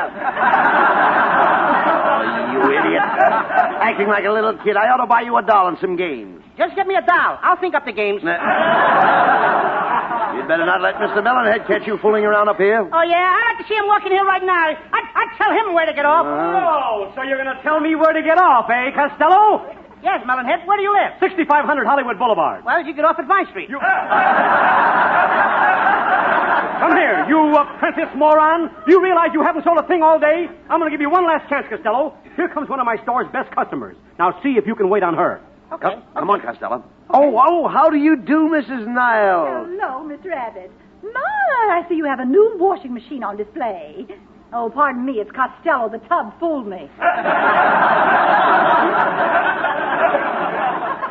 Mrs. Niles, I don't want to have any discussions with you. Not during the happy Yuletide season. Every time I talk to you, I have an awful time holding my temper in. Well, that's silly, Costello, holding your temper in and letting the rest of you spread all over the place. Oh, I wish you hadn't said that, Mrs. Niles. I was just about to say you're beautiful as a summer sky. Your eyes are like a twinkling stars. Your hair is like clouds kissed by moonbeams. Your slender white neck is like the Milky Way. And your mouth. Yes, my mouth? Your mouth hangs open like the Big Dipper.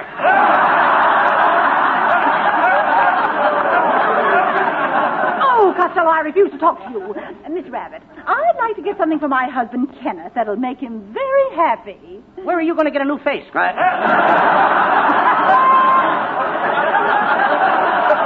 right, Costello, that's enough.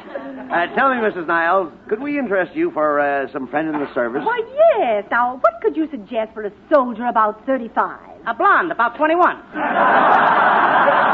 I am not talking to you, Costello. Miss Rabbit, there's another present I have to get. Oh, it's for an old flame of mine I used to run around with when I was a young girl. Well, if you ran around with him when you were a young girl, you'd better get him a bowl. A bowl? Yeah, something to soak his bread in. Miss Rabbit, I'll never forget dear Ralph. You know, he and two other boys, Roger and Grant, proposed to me one night, but I turned them all down. Oh, you know, it made them so unhappy that the very next day, Roger took strychnine, Ralph took arsenic, and Grant took Richmond. I've taken just about enough from you, Costello. I'm leaving the store and I'm never coming back. Goodbye. So, Costello, you insult my best customer. That does it. Get your hat and coat and get out. Go on, here's your week's salary. Just a minute. This doesn't look like a full week's salary. Where did I count it? Go on. 10, 20, 30, 41, 42, 43. It's all here. 43 cents. No Christmas bonus? All right, here's a bonus. 44 cents I got now. Right. All right, now get out. Well, I warned you, Costello. Now you're fired. What are you going to do? I'm not going to lose my temper. Not around Christmas time anyway. I'm going to return good for evil. I'm going to spend all my salary right here in this very store. No, I don't know how you do it, Costello. Mrs. Niles is mad at you, your girlfriend is mad at you, and now Melonhead is mad at you. But there's one person in this world that loves me. That's my Uncle Artie Stebbins' wife, my Aunt Annie. Come on, Abbott. I'm going to buy her something at the cosmetic counter. Pardon me, gentlemen. Is there anything I can do for you? We carry a full line of cosmetics. Rouge, lipstick, face cream, and cleansing tissue. Cleansing what? Tissue. Well, it seems kind of silly, but if you want to tiss me, go ahead. You tiss me and I'll tiss you. All right, Costello, please, let me handle this. Look, madam, my friend here is a little confused. He doesn't know what to get his Aunt Annie for Christmas. Well, maybe I can help. What kind of a complexion does she have? Is she fair, dark, or medium? Oh, she has a peach complexion. A peach complexion? Yeah, yellow and fuzzy. Well, from the description of this lady, I imagine she could use one of our facial kits. One of your what? The lady wants to sell you a kit. What do I want to buy a kit for? I'm going to get married and have kits of my own. Well, you don't understand. This is a beauty kit with full instructions. All this lady has to do is apply some of this lotion. Then she covers her face with the white of an egg, some sour cream, and a cake of yeast. She did that once. Well, what happened? The next morning, she broke out in biscuits. Oh! Now, you silly boy, you tickle me. Now, you tickle me first. Stop that. Costello, if you don't buy something pretty soon, I'm going to walk out on you. Well, just a minute, boys. How about something for the lady's hair? Does she have a snoot? Certainly she's got a snoot. Well, is it a short snoot that hangs down her back? No, it's a long snoot that hangs down over her chin. Costello, the lady is talking about your aunt's hairdo. Yes. What's your aunt's hairdo? What does her hair do? Yes. Comes out when she combs it. No, Costello, we're trying to find out how she does her hair. Does she pile it on the top of her head, or does she drop it down her neck? She hangs it up in the closet. No. Look, Costello, does she wear her hair off her face? No, it takes too long to wear it off. She has to pull it out with tweezers. Look, miss, please. Costello's aunt is short and fat, just like him. Oh, I've got just the present for her. Our special weight-reducing machine called the Melt Your Belt Away Fat Cabinet. There it is, standing right over there. Lady, those things are a big fake. Now, Costello, how can you call a thing a fake without trying it? How much does your aunt weigh? 240 pounds with a girdle on. Well, how much does she weigh with it off? I don't know. She could never get it off. Well, now, this machine is absolutely guaranteed to take the weight off, no matter how fat you are. If you're skeptical, young man, why don't you get into the machine and try it yourself? Now, that's fair enough.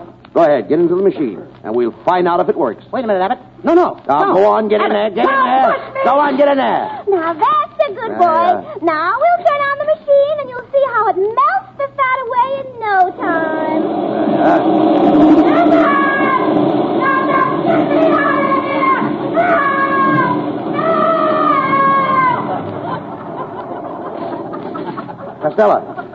Costello, where are you?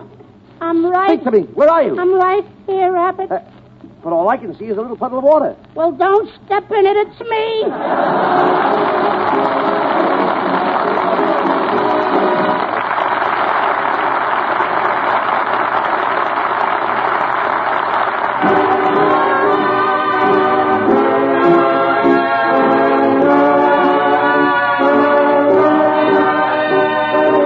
Will Osborne and his orchestra. From Will's new picture, Swing Parade of 1946, just a little fond affection.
Bud Abbott and Lou Costello with the final word. Ladies and gentlemen, we have had many complaints that the program is too short. So we'd like to ask you a question. Ladies and gentlemen, what would you say if starting next week you could hear a full hour of Abbott and Costello? Oh, no, not anything but that. Oh, how much can a guy stand? Wait a minute, you. Hey, you think you're pretty smart interrupting us every week. Huh? Yeah, I've been around. I'd like to ask you a question. Go ahead. There's a mule on one side of the river. On the other side is a bale of hay. The river's 40 feet deep. How does the mule get the hay? I give up. That's what the other jackass did. Ah! Good night, folks. Good night. Good night, everybody. Good night, everybody. And don't forget, buy all the victory bonds you possibly can at your local theater. And all you possibly can. Buy more and more. This is the National Broadcasting Company. Starring Bob Hope and his special guest, Wayne Morris.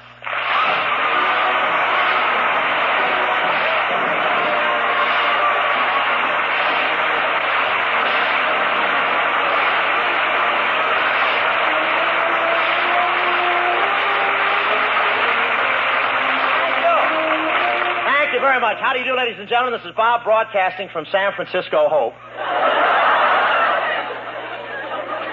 Well, here we are in the Golden Gate City. I love playing in San Francisco with all these hills. It's really wonderful. When you lay an egg here, it rolls down and disappears into the bay.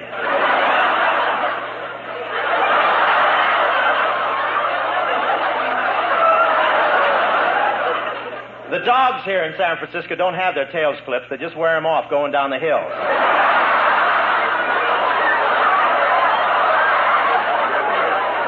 I followed a cute little blonde down Powell Street today, but it didn't do any good. When we got to the bottom, she was 2 feet taller than I was.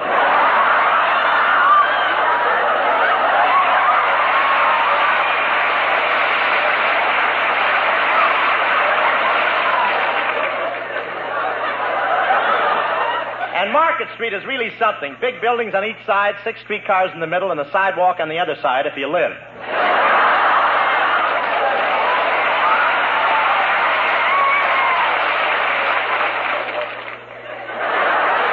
Newspaper photographers were all down at the railroad station when I arrived, but I didn't like the pictures that came out in the papers. There's no use talking. I'll have to learn to climb down those Pullman steps frontwards. That's a joke you have to think about for a minute. I wish I'd thought about it a minute before I put it in. I went into a store here called O'Connor Moffat, and it was so crowded, O'Connor was standing on Moffat's shoulder.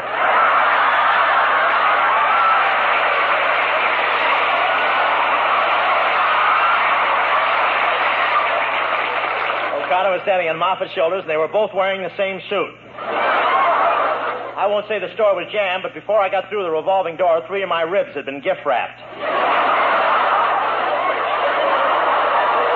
And our things scarce. I went to 4 stores today, and the only 2 things I could find was a pair of women's bloomers, size 58, and a jade tooth.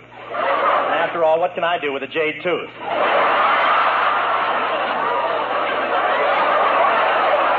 But it would have been a pleasant day here if I hadn't gotten a bright idea. I wanted to get the women away from the tie counter, so I walked to another counter and hollered, "Nylon's over here." And the next thing I knew, they were flying my wife to my bedside.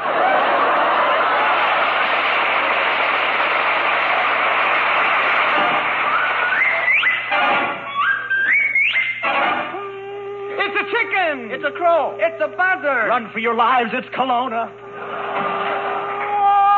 Once there was a little girl who lives next to me, and she loved a sailor boy. I was only 3. Now I'm on a battleship in my sailor suit. Just a great big sailor man, but I'm just as cute. Bell-bottom trousers, coat of navy blue. She loves her sailor, and he loves her too. I'm her pappy of the poop deck, coat of navy blue. She's my little anchor, I'm her tanker too. Now other girlies pass me by, but I don't care at all. She's my little rudder bar, and I'm her little yawl. The reason why I think that she is so sublime, she thinks my mustache is too divine. Bell-bottom trousers, coat of navy blue. She loves her sailor, and he loves her too. And on a nice day when the weather's clear, we take out our schooners and fill them full of beer. I promised we'd get married, and I put out to sea. But come the fall, she bought a yawl and took out after me. I fired a friendly salvo, but she returned the blast right between the forward hatch and the mizzen mast. I was on the top deck as she came along, trying to get a native girl to sell me her sarong. I'll give you one guess. What was my reward? And overboard! Bell-bottom trousers, coat of navy blue. She loves a sailor, and he loves her too. That was long ago. Now everything is fine. We have some little sailor lads, as I remember, 9. Bell-bottom trousers, coat of navy blue. When this war is over, we'll sail the ocean blue with all our little skippers making up the crew. We'll sit up on the poop deck enjoying peace of mind. They'll be trailing in our wake, their dinghies out behind.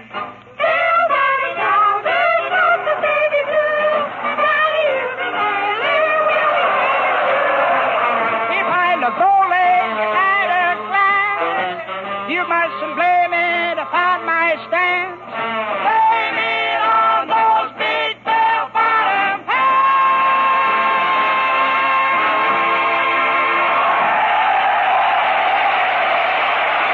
Here's Francis Lang, right here.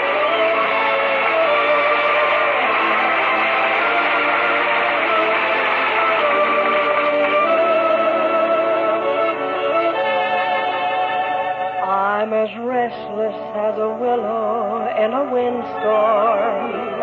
I'm as jumpy as a puppet on a string.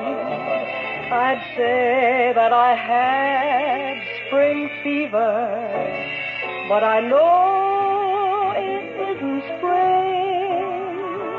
I am starry-eyed and vaguely discontented, like a nightingale without a song to sing.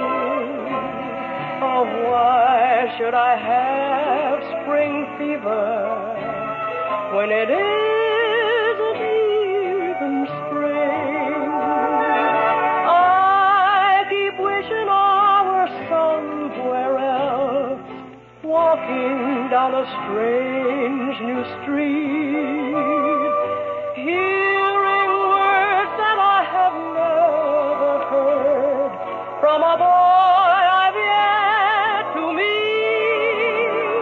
I'm as busy as a spider spinning daydreams. I'm as giddy as a baby on a swing. I haven't seen a crocus or a rosebud or a robin on the wing, but I feel so gay in a melancholy way that it might as well be spring. It might as well be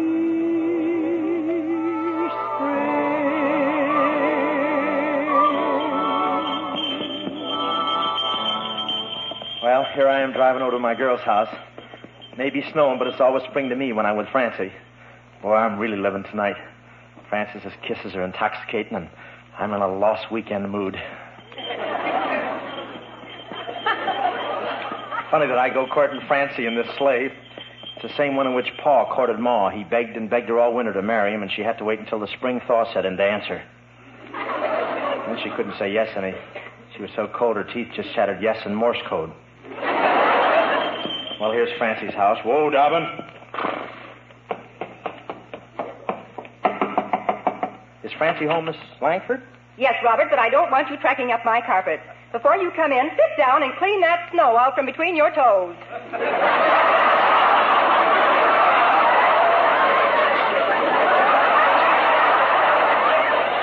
Hello, Robert. Oh, hiya, Francie. How do you like my earmuffs? They're nice, Robert, but aren't they a little large? Well, I gotta have some place to carry my lunch. Well, let's go, Francie. You got the sleigh right outside. Oh, wonderful. Goodbye, Ma. I'm going out for a ride with Robert. Goodbye, dear. Don't forget to take your hat pin. Oh, by the way, Mother, I think it's time you knew. Robert Hope and I are engaged. You're engaged to Robert Hope? That's your mother. She has to make a scene about everything.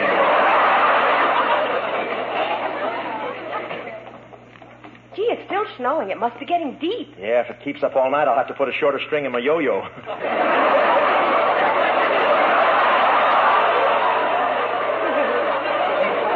Well, here we are, Francie. How do you like my sleigh? Well, it's all right, but why didn't you buy a real one? Well, they're too expensive, and besides, nobody was taking a bath anyway. Say, it's a pretty big step up into the sleigh, Francie. There, give me your arm. There you are. All right, Robert. Now you help me get in. Okay, you all set? Come on, Dobbin, get in. Come on now, get in. Robert, I know you have long eyelashes, but don't you think you ought to buy a whip?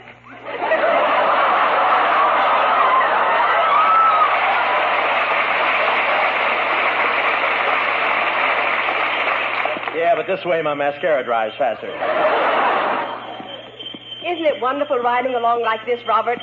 I wish we could sit a little closer together with nothing to keep us apart. Yeah, it's too bad the horse's tail froze straight back like that.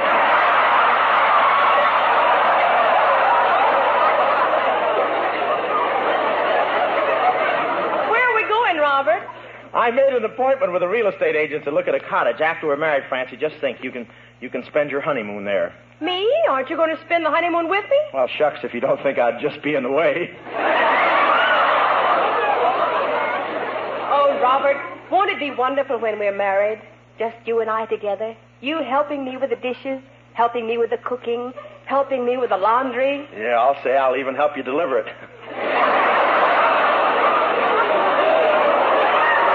Look, Francie, there's the real estate man that's going to show us our little dream cottage. Whoa, boy. Whoa, boy. Well, are you the newlyweds that came out to look at the house? That's right. Robert and I are going to settle down, and in a year or two, we may have a couple of little Roberts. Oh, well, in that case, I better show you a place with trees.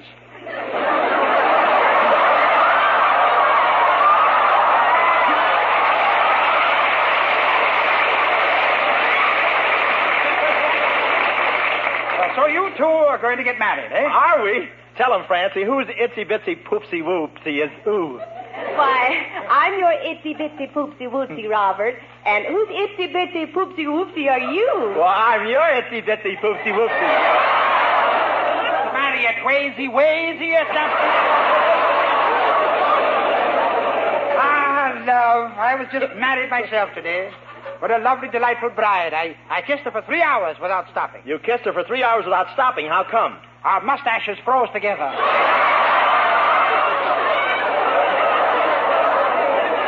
Well, what about our honeymoon cottage? Well, let me show you around. Now, honey, if you buy one of our honeymoon cottages, I always guarantee the bride a lifetime of happiness. Well, what about the groom? Let him get his own dates. Well, folks, This little love nest is yours for $5,000. $5,000. Okay, we'll take it. Well, there. There's my check. It's a bad pen. Come on, Francis.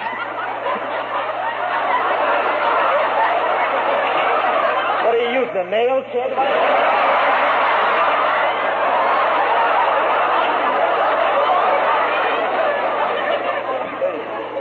Make a check out on sandpaper. Here's my check. Come on, Francis. Let's go inside. Well, so long, sucker. Hey, Francis. Wait a minute. The house is moving. It's moving out into the bay. What kind of a place did you sell us? What tourist didn't recognize the Oakland Ferry?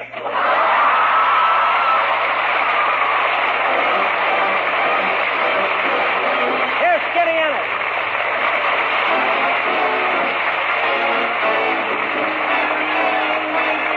Oh, the weather outside is frightful, but the fire is so delightful. And since we've no place to go, let it snow, let it snow, let it snow. It doesn't show signs of stopping, and I brought some corn for popping. The lights are turned way down low. Let it snow, let it snow, let it snow. When we finally kiss goodnight, how I'll hate going out in the storm. But if you'll really hold me tight, all the way home I'll be warm. The fire is slowly dying, and my dear, we're still goodbye. But as long as you love me so, let it snow, let it snow, let it snow.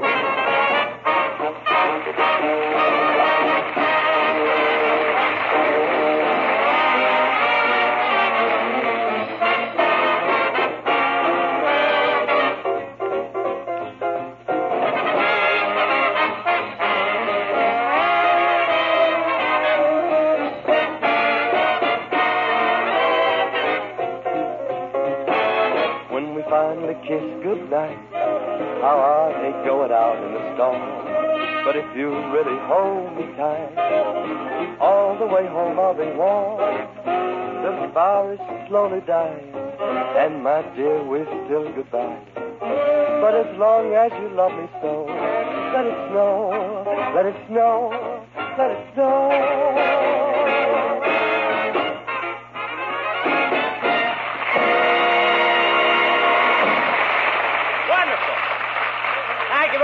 Trudy and boys, ladies and gentlemen, tonight I want to welcome back a hometown boy who made good in the big fracas, one of California's contributions to the eclipse of the Nips, screen star and naval flying hero, Lieutenant Commander Wayne Morris. How about...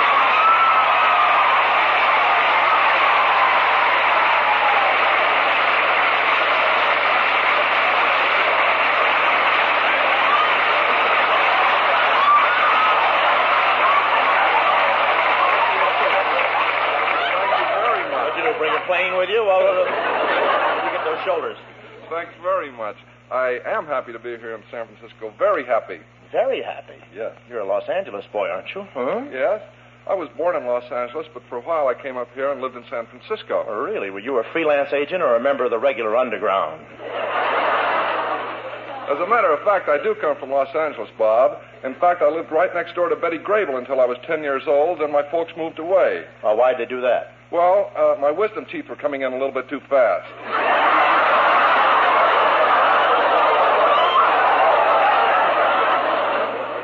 Well, Wayne, that's life for you. You live next door to a girl like Betty Grable, and you get old enough to appreciate it, and some other guy horns in.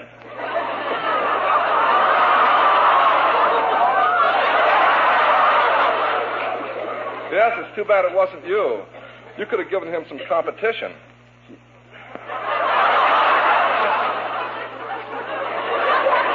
Well, it's great for opening my fan mail anyway.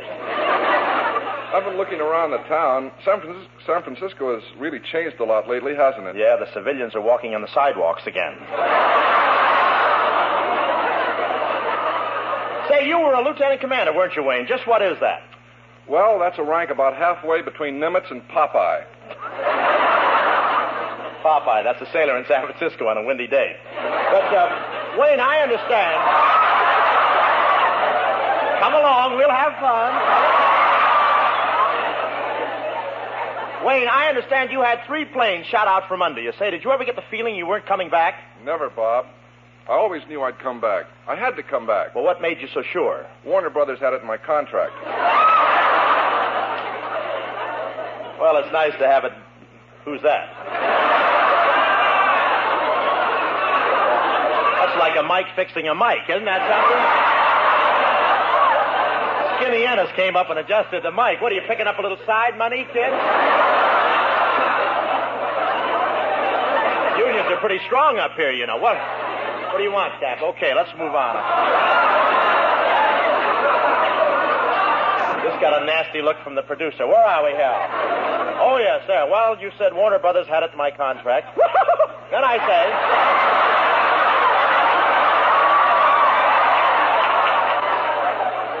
Wouldn't it be great if we had 45 minutes, huh? Well, it was nice to have it down in black and white. That was supposed to be a laugh until Bones came up there. You know, Wayne, by the way, my brother was shot down 3 times. How'd that happen, Bob? Well, the ladder was short, the wall was tall, and the warden was looking.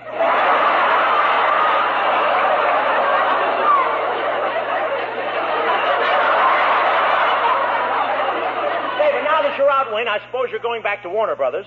Naturally, but my lovemaking is a little rusty. Say, have you seen their new star, Lauren Bacall? Yeah, nice sort of rust remover, isn't she? But you do all right, Wayne. I notice these waves in the audience really go for you. Oh, no, Bob. It's just that I knew a lot of these girls. Met them overseas. Really? Well, I'd like to get a date tonight with a gorgeous girl. Oh!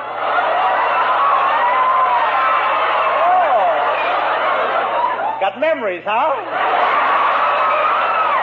Well, look, I'd like to get a date tonight with a gorgeous girl. You think you could fix me up? No, not enough.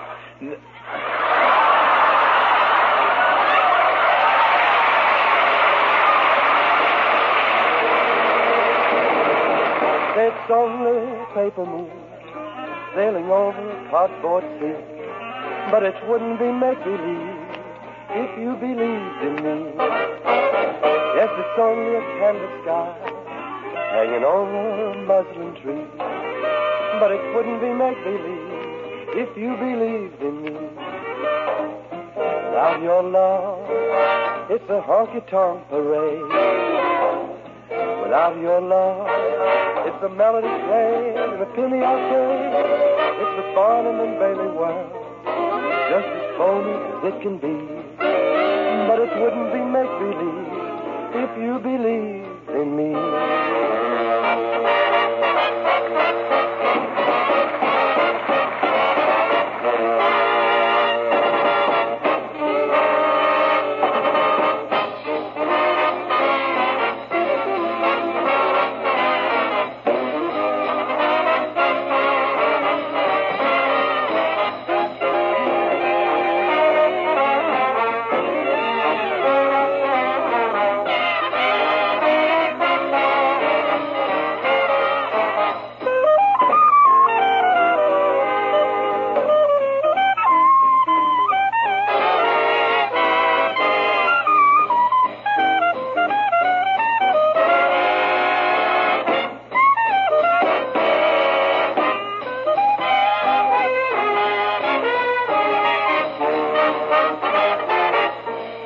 Without your love, it's a honky-tonk parade. Without your love, it's a melody played in a penny arcade. It's the Barnum and Bailey world, just as phony as it can be. But it wouldn't be make-believe if you believed in me.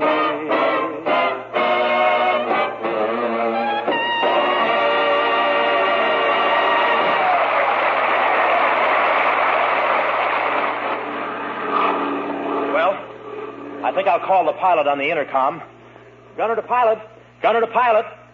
Here's your party. Deposit 10 cents, please.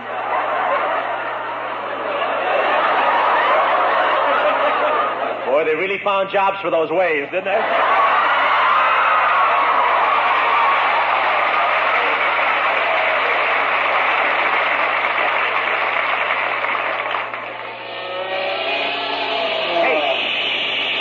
Hey, Lieutenant, target at 4 o'clock. Oh, boy, I got him in my sights. Take that. Ha-ha, winged him. Take this.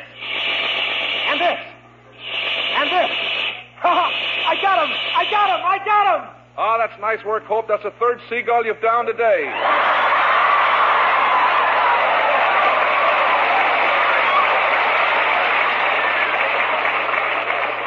Yeah, one more and I get the bronze egg. There's our carrier down there. I'm going to land. All set, Hope. Here we go in for a landing.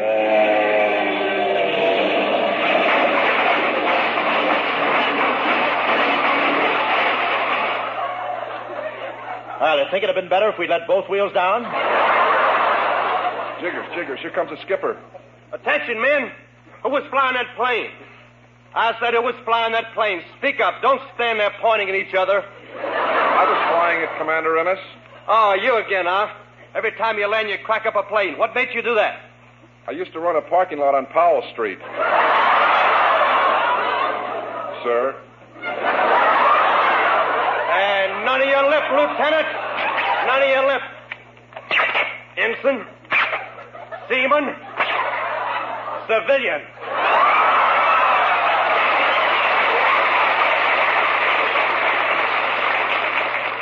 Are you finished, sir? No, I'm not finished. Ah, just as I thought. Pink ones with a lace on them. I'll get them back to you in the morning, sir. I would like to make my flight report now, sir. At 16:20 o'clock, we encountered a flight of 7 Zeros. Tail gunner Hope shot all of them down in flames. Excellent, Hope. I'm proud of you. Oh, they were easy, sir, especially the first 4 when I still had ammunition. You shot down 3 Zeros in flames after you were out of ammunition? Yes, sir. Used incendiary spitballs. Incendiary spitballs? Yes, sir. The only tough thing about it is now I'll have to wait until I get back to the States to finish Forever Amber.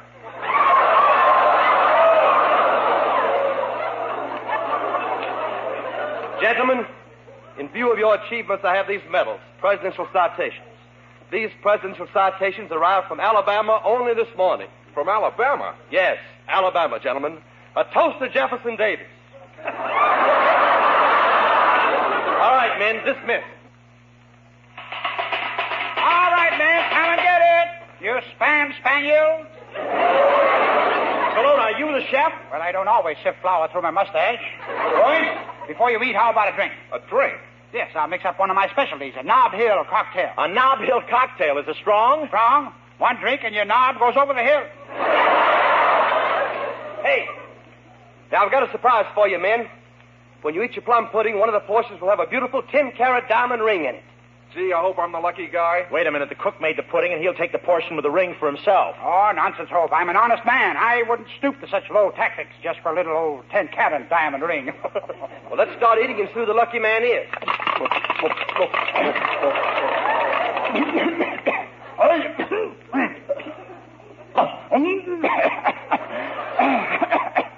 Quite a bit of flu going around, isn't it?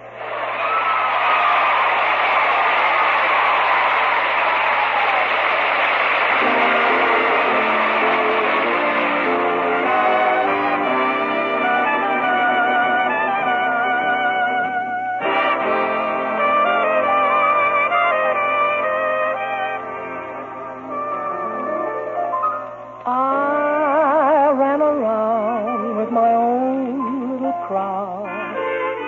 The usual laughs, not often but loud. And in the world that I knew, I didn't know about you. Chasing after the rain on the merry-go-round, just taking my fun where it could be found, and yet what else could I do? I didn't know about you. Darling, now I know I had the loneliest yesterday. Every day in your arms, I know for once in my life I'm living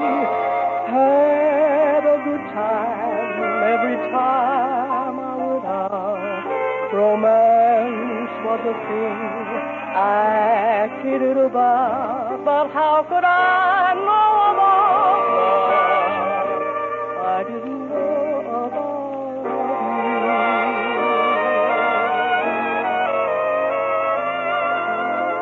Darling, now I know I had the longest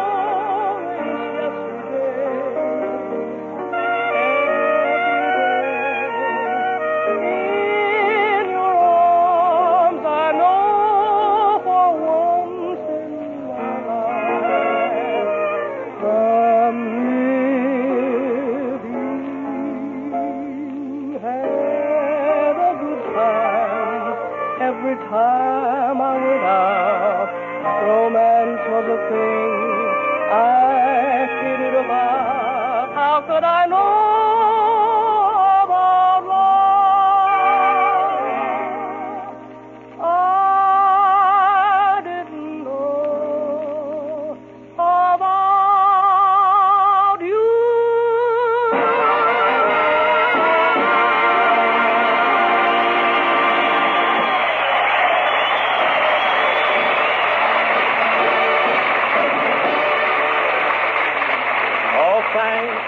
For the memory.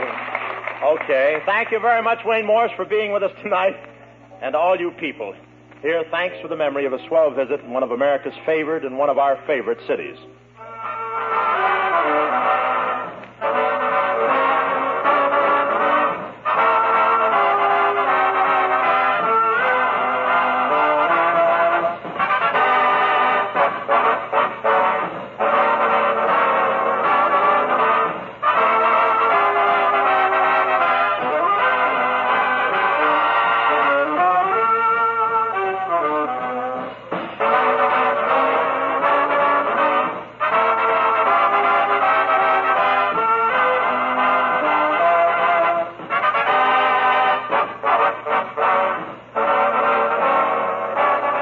Is the Armed Forces Radio Service.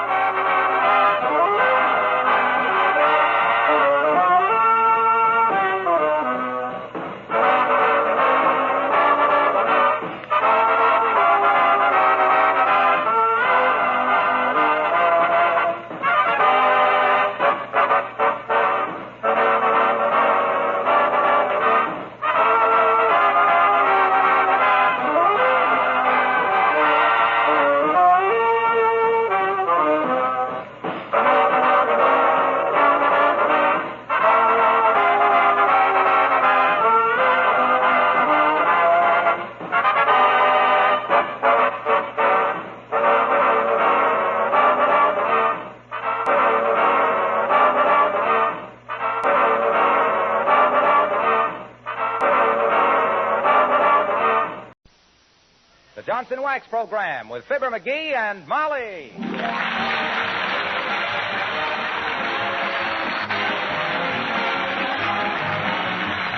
The makers of Johnson's Wax products for home and industry present Fibber McGee and Molly, written by Don Quinn and Phil Leslie, with music by the Kingsmen and Billy Mills Orchestra.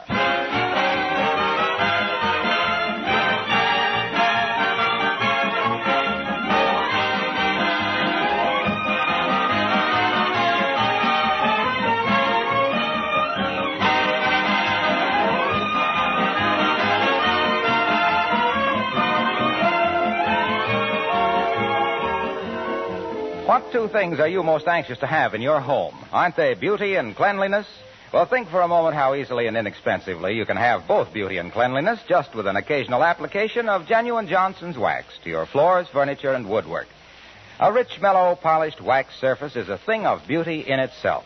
The wax brings out the grain and beauty of the wood. It adds a soft luster to leather, linoleum, and metal surfaces. And, of course, this tough wax film protects these surfaces against wear, dirt, and moisture. Dust and dirt do not adhere readily to a wax-polished surface. So cleaning is not only easier, but a waxed home is actually cleaner and more sanitary. Johnson's Wax is of the very finest quality and long-wearing. The cost is really very little. So why not practice protective housekeeping in your home with genuine Johnson's Wax? Dealers everywhere carry it.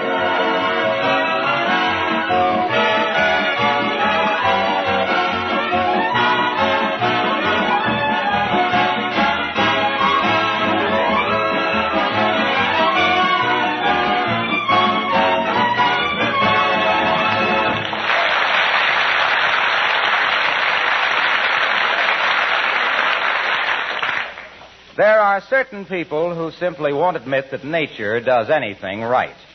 They are the kind who gild cattails, paint Whose Little Tootsie Are You on the shells of baby turtles, and clip poodle dogs to look like anemic lions. Here's one of those people now, as we meet Fibber McGee and Molly.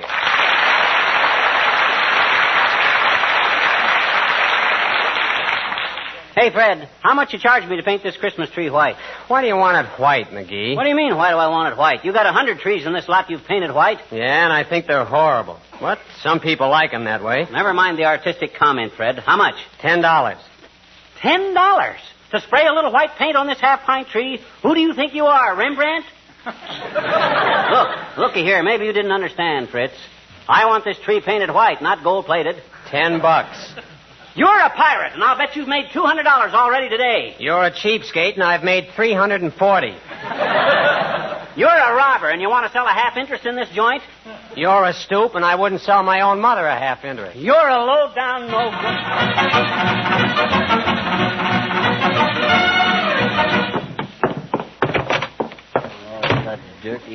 The dirty swindler. $10 to spray a little tree white. The rat. Cheating people right and left. Making $400 a day. The chiseler. I don't know whether to report him to the OPA or make him a better offer for a half interest. Low-down chiseler. What's the matter, McGee? This time. It's that guy, Fred Corrigan, that runs the Christmas tree lot at 14th and Oak. That dirty pine broker. Wanted to charge me $10 to paint our Christmas tree white. Well, that does seem a little high, dearie. But think of the work there is to it. Putting all those needles back on after the paint dries.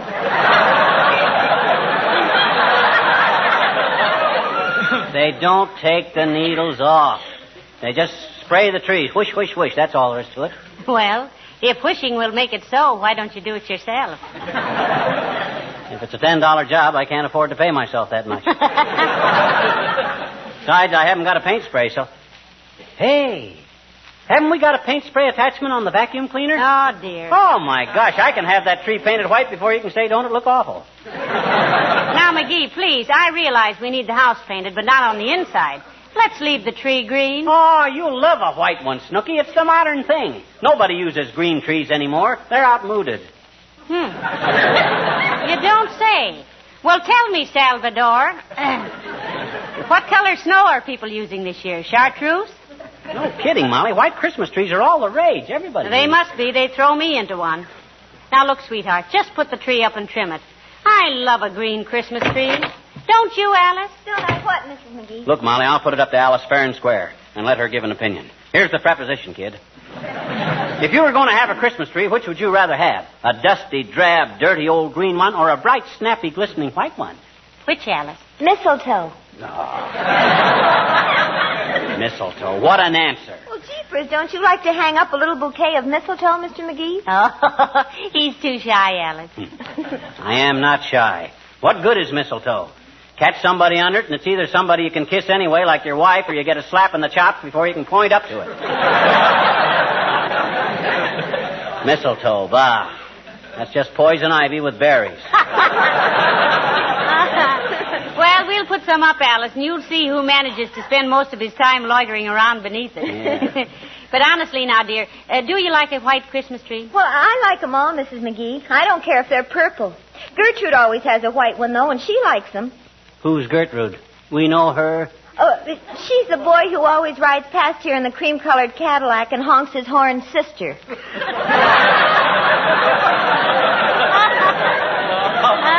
yes. I see. Well, himself here used to go with a man who owned a Stutz Bearcat's niece. Yeah, but I gave her up for an old guy with a broken-down Maxwell's daughter.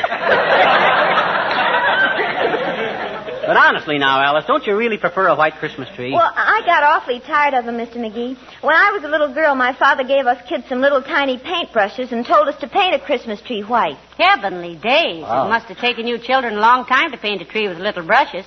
How long did it take you, Alice? Oh, we never did get it finished. But it kept us off the streets till we were 18 years old. Well, I got to wrap some presents. See you later.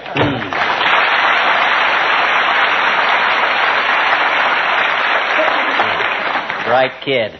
How all that lovely golden hair can grow out of that solid bone, I'll never know. Oh, she's awfully sweet, though, McGee. There isn't a mean thought in Alice's head. No, nor any other kind. Well, this ain't getting my tree sprayed. Where'd you leave the tree, dearie? Out in front. I can attach the vacuum cleaner cord from the porch light. Now, let me see if I get the... Come in. Oh, hello there, Dr. Gamble. Hello, Molly. How are you today, pantry paunch? Fine, Jumbo, fine. You out spreading a little Christmas cheer, telling your patients you're going to retire? Oh. He's not going to retire for years yet, are you, Doctor? My dear, I will retire on that far distant day when I can write a personal check for $400 and not have the hired help at the Fourth National Bank burst into hysterical laughter. Why, go on, you old miser. You got that much buried under a loose brick in the fireplace right now. Trouble with you is you got more affection for $1 than my wife has for a pound of butter. And that's the love match of the year, Fatso. You have no right to say that, though, McGee. Dr. Gamble does more private charity work than anybody in town. Certainly. I'm a very noble character. When I walk down the street, flowers spring into bloom. Oh. Birds burst into song, and taxicabs honk twice before they try to kill me. Well, I gotta run along now. This is my busy season, you know. I suppose the children keep you pretty busy around Christmas time, Doctor, huh? No, it's the so-called grown-ups, my dear. Huh? This is the silly season, when 200-pound men start climbing 49-cent stepladders to wire dime store angels to the tops of $3 Christmas trees and wind up in a $500 plastic cast. Penny-wise and compound fracture foolish. Don't you want to stick around and watch me trim our Christmas tree, Doc? I'm painting it white. Well, you don't have to do that, skipwit. Huh? When I put my gift for you under it, it'll turn white.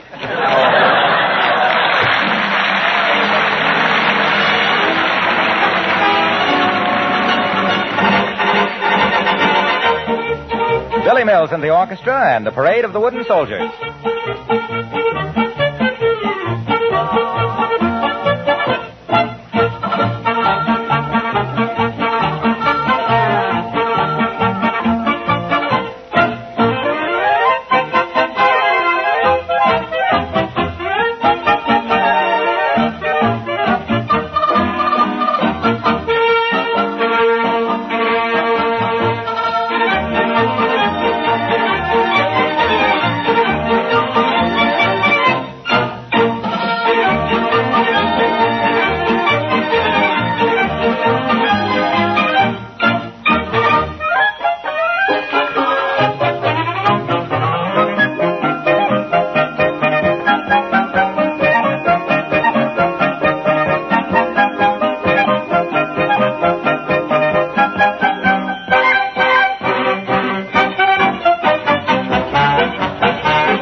Doggone thing, there it goes again. Clogs up like a sentimental woman at a sad movie. What seems to be the matter, dearie? This paint spray goes along all right for a minute, then it chokes up. And when it comes loose again, it throws a blob of paint that'd knock IQ out of the balcony. Well, found it on the porch steps. Maybe that'll loosen it up. Okay, I will. There, now try it. Okay. Oh, heavenly days, Mickey, you almost hit me with that. I'm sorry, kiddo. I didn't know it was loaded. Well, here we go. There, now, Dad ratted it done it again. Clogged up. Well, hurry up and get the job finished, McGee. It's colder than a lineman's lunch out here. Well, you go on in the house if you want to. I can handle this all right. No, I've got to stay out here and tell people who you are. Huh? You get a little more of that white paint on you, and they'll think you're a badly constructed snowman. Okay. that does it. Now, I'll have this tree sprayed before you can What's say... your aim, dearie? Huh? No, you better shut it off. Here comes Mrs. Carstairs. Oh. Hello there, Mrs. Carstairs. Won't you come in the house and have a slug of tea? No, thank you, my dear. I'm just out walking my Pekingese and must hurry along. What Pekingese, Carsty? I don't see him. Oh, it was too cold for him to come along, Mr. McGee.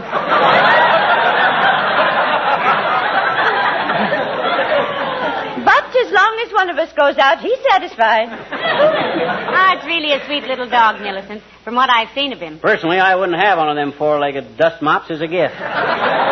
Give me a man-sized dog. I ever tell you about the hunting dog I had once, Carsty, by the name of Durante? Durante? Yeah, what a nose that dog had. Never forget one time we were walking through the woods. Me and my dog, pipe over my shoulder, gun in my mouth. What was that again? Gun over my shoulder and pipe in my mouth, when all of a sudden Durante freezes. He's on point. Nose quivering, tail out like a ramrod. 1 foot in the air. I raises my gun, walked slowly forward, and there, not 10 feet away, was a guy sitting on a stump. That was quite a dog, Mr. McGee. Trained to flush game wardens, was he? No, sir. I bawled the dog out, and then I was never so ashamed in my life. It was the smartest thing he'd ever done. Why? Well, sir, I got talking to the guy, and you know what? His name was Partridge. Henry W. Partridge. Wasn't that wonderful, Carsty? No, I don't think that's so remarkable, Mr. McGee. In the light of what a police dog of mine once did. What was that, Millicent? After all, it's so cold out tonight, the bologna won't spoil. Well, this dog of ours was extremely intelligent. Mm-hmm. One day I had him in the post office, and I noticed he was staring at the police posters on the wall. Suddenly he dashed out the door and was gone. Probably went out to steal an apple off a fruit stand, Carsty. No. When I got home, he was gripping our butler by the vest pocket and was barking into the telephone, which he'd knocked off the table. When the police arrived, it turned out that Jarvis was wanted by the authorities in 3 states. Yes, but why was your dog holding him by the vest pocket, Millicent? That was where our butler kept his fountain pen. You see, he was wanted for forgery. Well, so nice to have seen you. Good evening.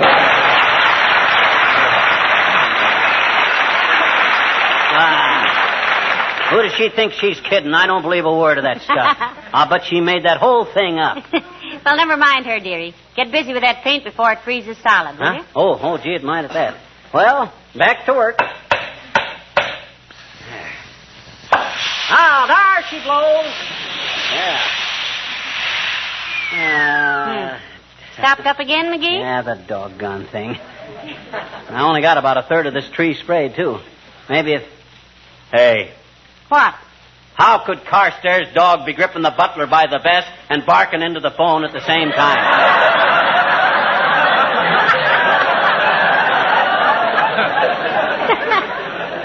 Why, she didn't say he was gripping the butler with his teeth, dearie. Huh? You know, after all, a dog as smart as that could hold him down with one hind paw, dial the police station with the other, and use his front feet to take fingerprints.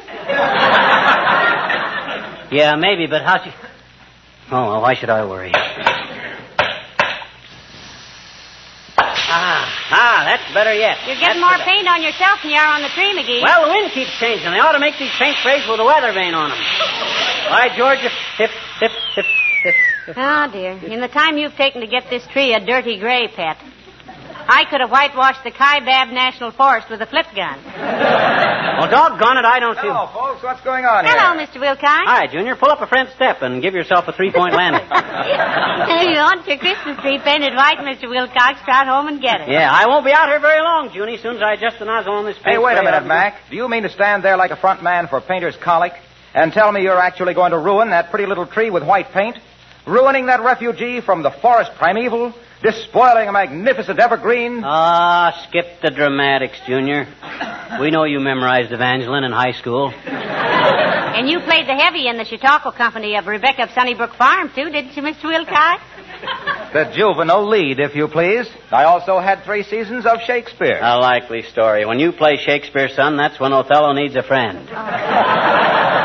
Everyone in Omaha, I'll have you know, said I was another Barrymore. Why, when I came out in my tights and said, "Oh, what a rogue and peasant slave am I." You can say that again. Now, hush, McGee. I love Shakespeare. Go on, Mr. Wilcox. Is it not monstrous that this player here, seeing a lady forced to menial task, and seeing such drudgery, would not then dispense a thing called Johnson's Glow Coat. Forsooth, a goodly fluid, which sprayed upon the scullery linoleum would thus eliminate the scrub. No rub, no bump. Just pour it on, and in 1/3 the time it takes for our glass to turn, it dry. If Shakespeare ain't in the public domain, this two-bit Orson Welles is going to be sued for $9 million. Ah, yes, it dries, and so mirror-like it gleams. The porridge spilled, wiped off, leaves not a single spot. The labor saved, the hours gained, the beauty seen. 'Tis Glow Coat. Beloved by chatelaine and serving wench alike. Your nearest dealer. Hey, now wait a minute, Mr. Wilcox. Is that in Hamlet? My dear girl, it's in every hamlet, every village, every town, city, and metropolis. Every place where a housewife takes pride in the appearance of her kitchen. And if I don't get back to the office in the next 10 minutes, I'll find myself back in Chautauqua. So long, kid.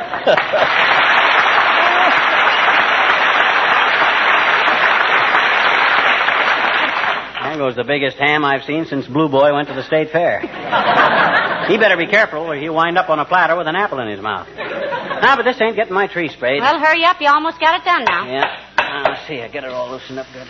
Ah, there she goes. Ah, this is the best it's been yet. Yeah. Look how white the tree is getting, Molly. There's one question I'd like to ask you, McGee. Are you sure Don't bother me now, kiddo. I'm doing too good. Hot dog. Ain't that getting beautiful?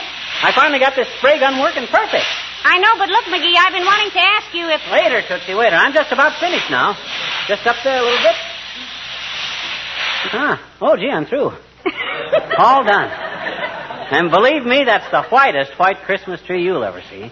Now, won't you admit this is a mighty pretty effect, baby? Yes, if you like that sort of thing. Mm-hmm. Well, I'll go and make some hot coffee, dearie. Okay. McGee, Huh? whose Christmas tree is this on the front porch? Oh, that's the one I bought this morning that I'm going to paint white. What? Oh, my gosh, what tree did I paint? The one that's been growing there in the yard all these years.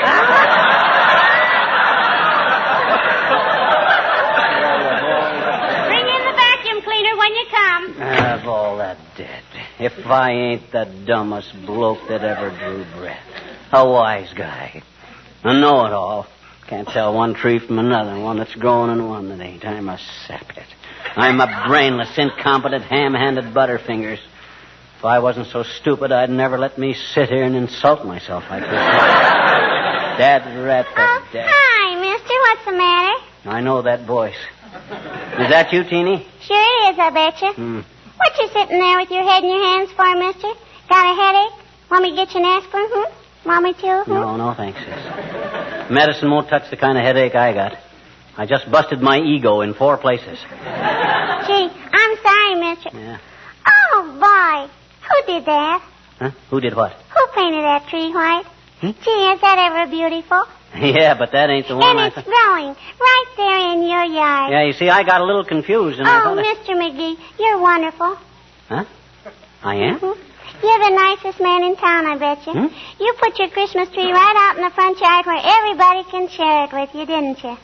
Well, I didn't exactly. Gee, all the kids in the neighborhood are going to love you for this, mister. Why, I can hardly wait till you get it all lighted up. You can't, eh? I says you can't, eh? Can't what? You can't wait till I get it all lighted up. Gee, neither can I. And you know what, mister? What? When it's growing in the ground like that, it can't wobble and fall over either. Our Christmas tree at home is always wobbly. Yeah, lots of people make that mistake, sis. They don't stop to think if they were a tree and got all lit up and then came into a warm room, they'd wobble a little too.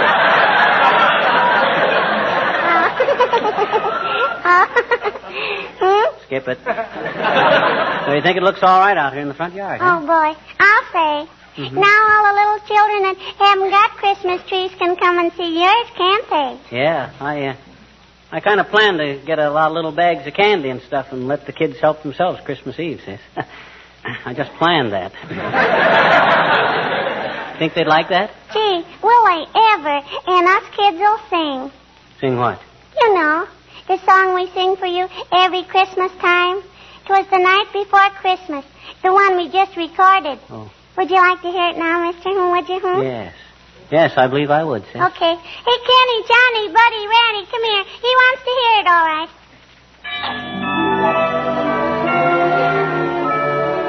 A wonderful bunch of kids going around the neighborhood with a 30-piece orchestra.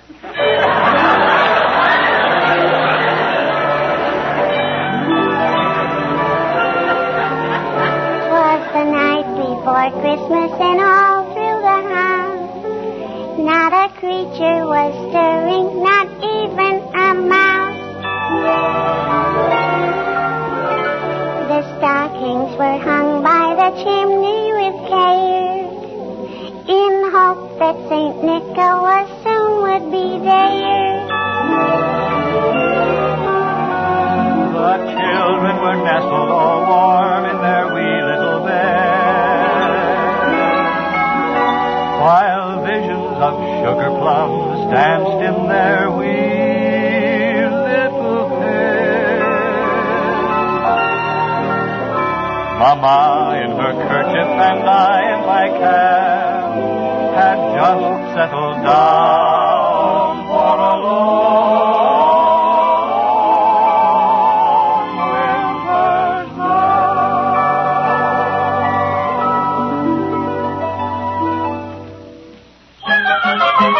And out along there rose a clatter. I sprang from my bed to see what was the matter. Away to the window I flew like a flash, tore open the shutters, threw open the sash. Then, what to my wondering I should appear but a miniature sleigh and a tiny reindeer with a little old driver so lively and quick that I knew right away that it must be St. Nick. All bundled in fur from his head to his foot, old Santa was covered with ashes and soot. I drew in my head and was turning around when down the chimney he came with a bow.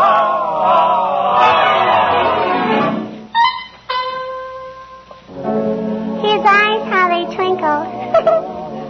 His dimples, how merry. His cheeks were like roses. His nose like a cherry. His droll little mouth was drawn up like a bow. The beard on his chin was as white as the snow. The stump of a little old pipe he held tight in his teeth, and the smoke went around and around and around his head like a wreath. He was so chubby and plump, a right jolly old elf. And I laughed when I saw him in spite of myself. He had a broad face, and a little round belly that shook when he laughed, like a bowl full of jelly. He gave me a wink of his eye and a twist of his head, a chuckle and a smile. I knew all the while I had nothing to dread. He spoke not a word, but went straight to his work and filled all the stockings. Oh, boy. Then turned with a jerk, and laying a finger aside of his nose, and giving a nod up the chimney he rose. He sprang from his sleigh to his feet, gave a whistle, and away they all flew like the down of a thistle. But I heard him exclaim as he drove on the side, Merry Christmas to all, and to all, good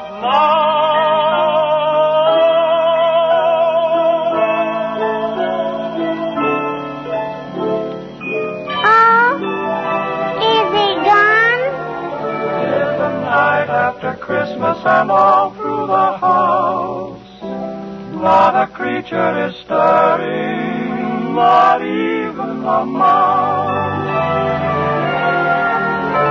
The presents are scattered and broken, I fear, and St. Nicholas won't come again for a year.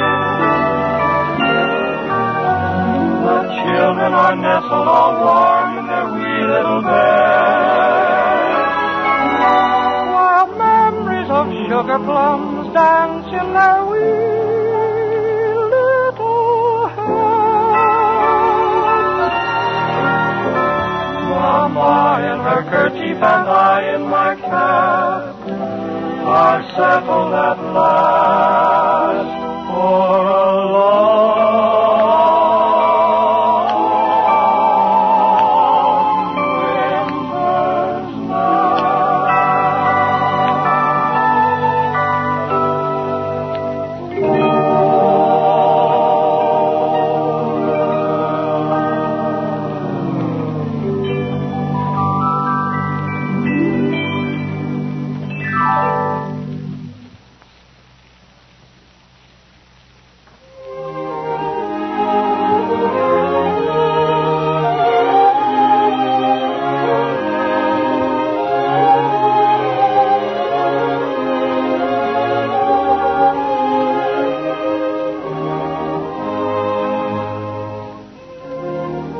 This is the National Broadcasting Company.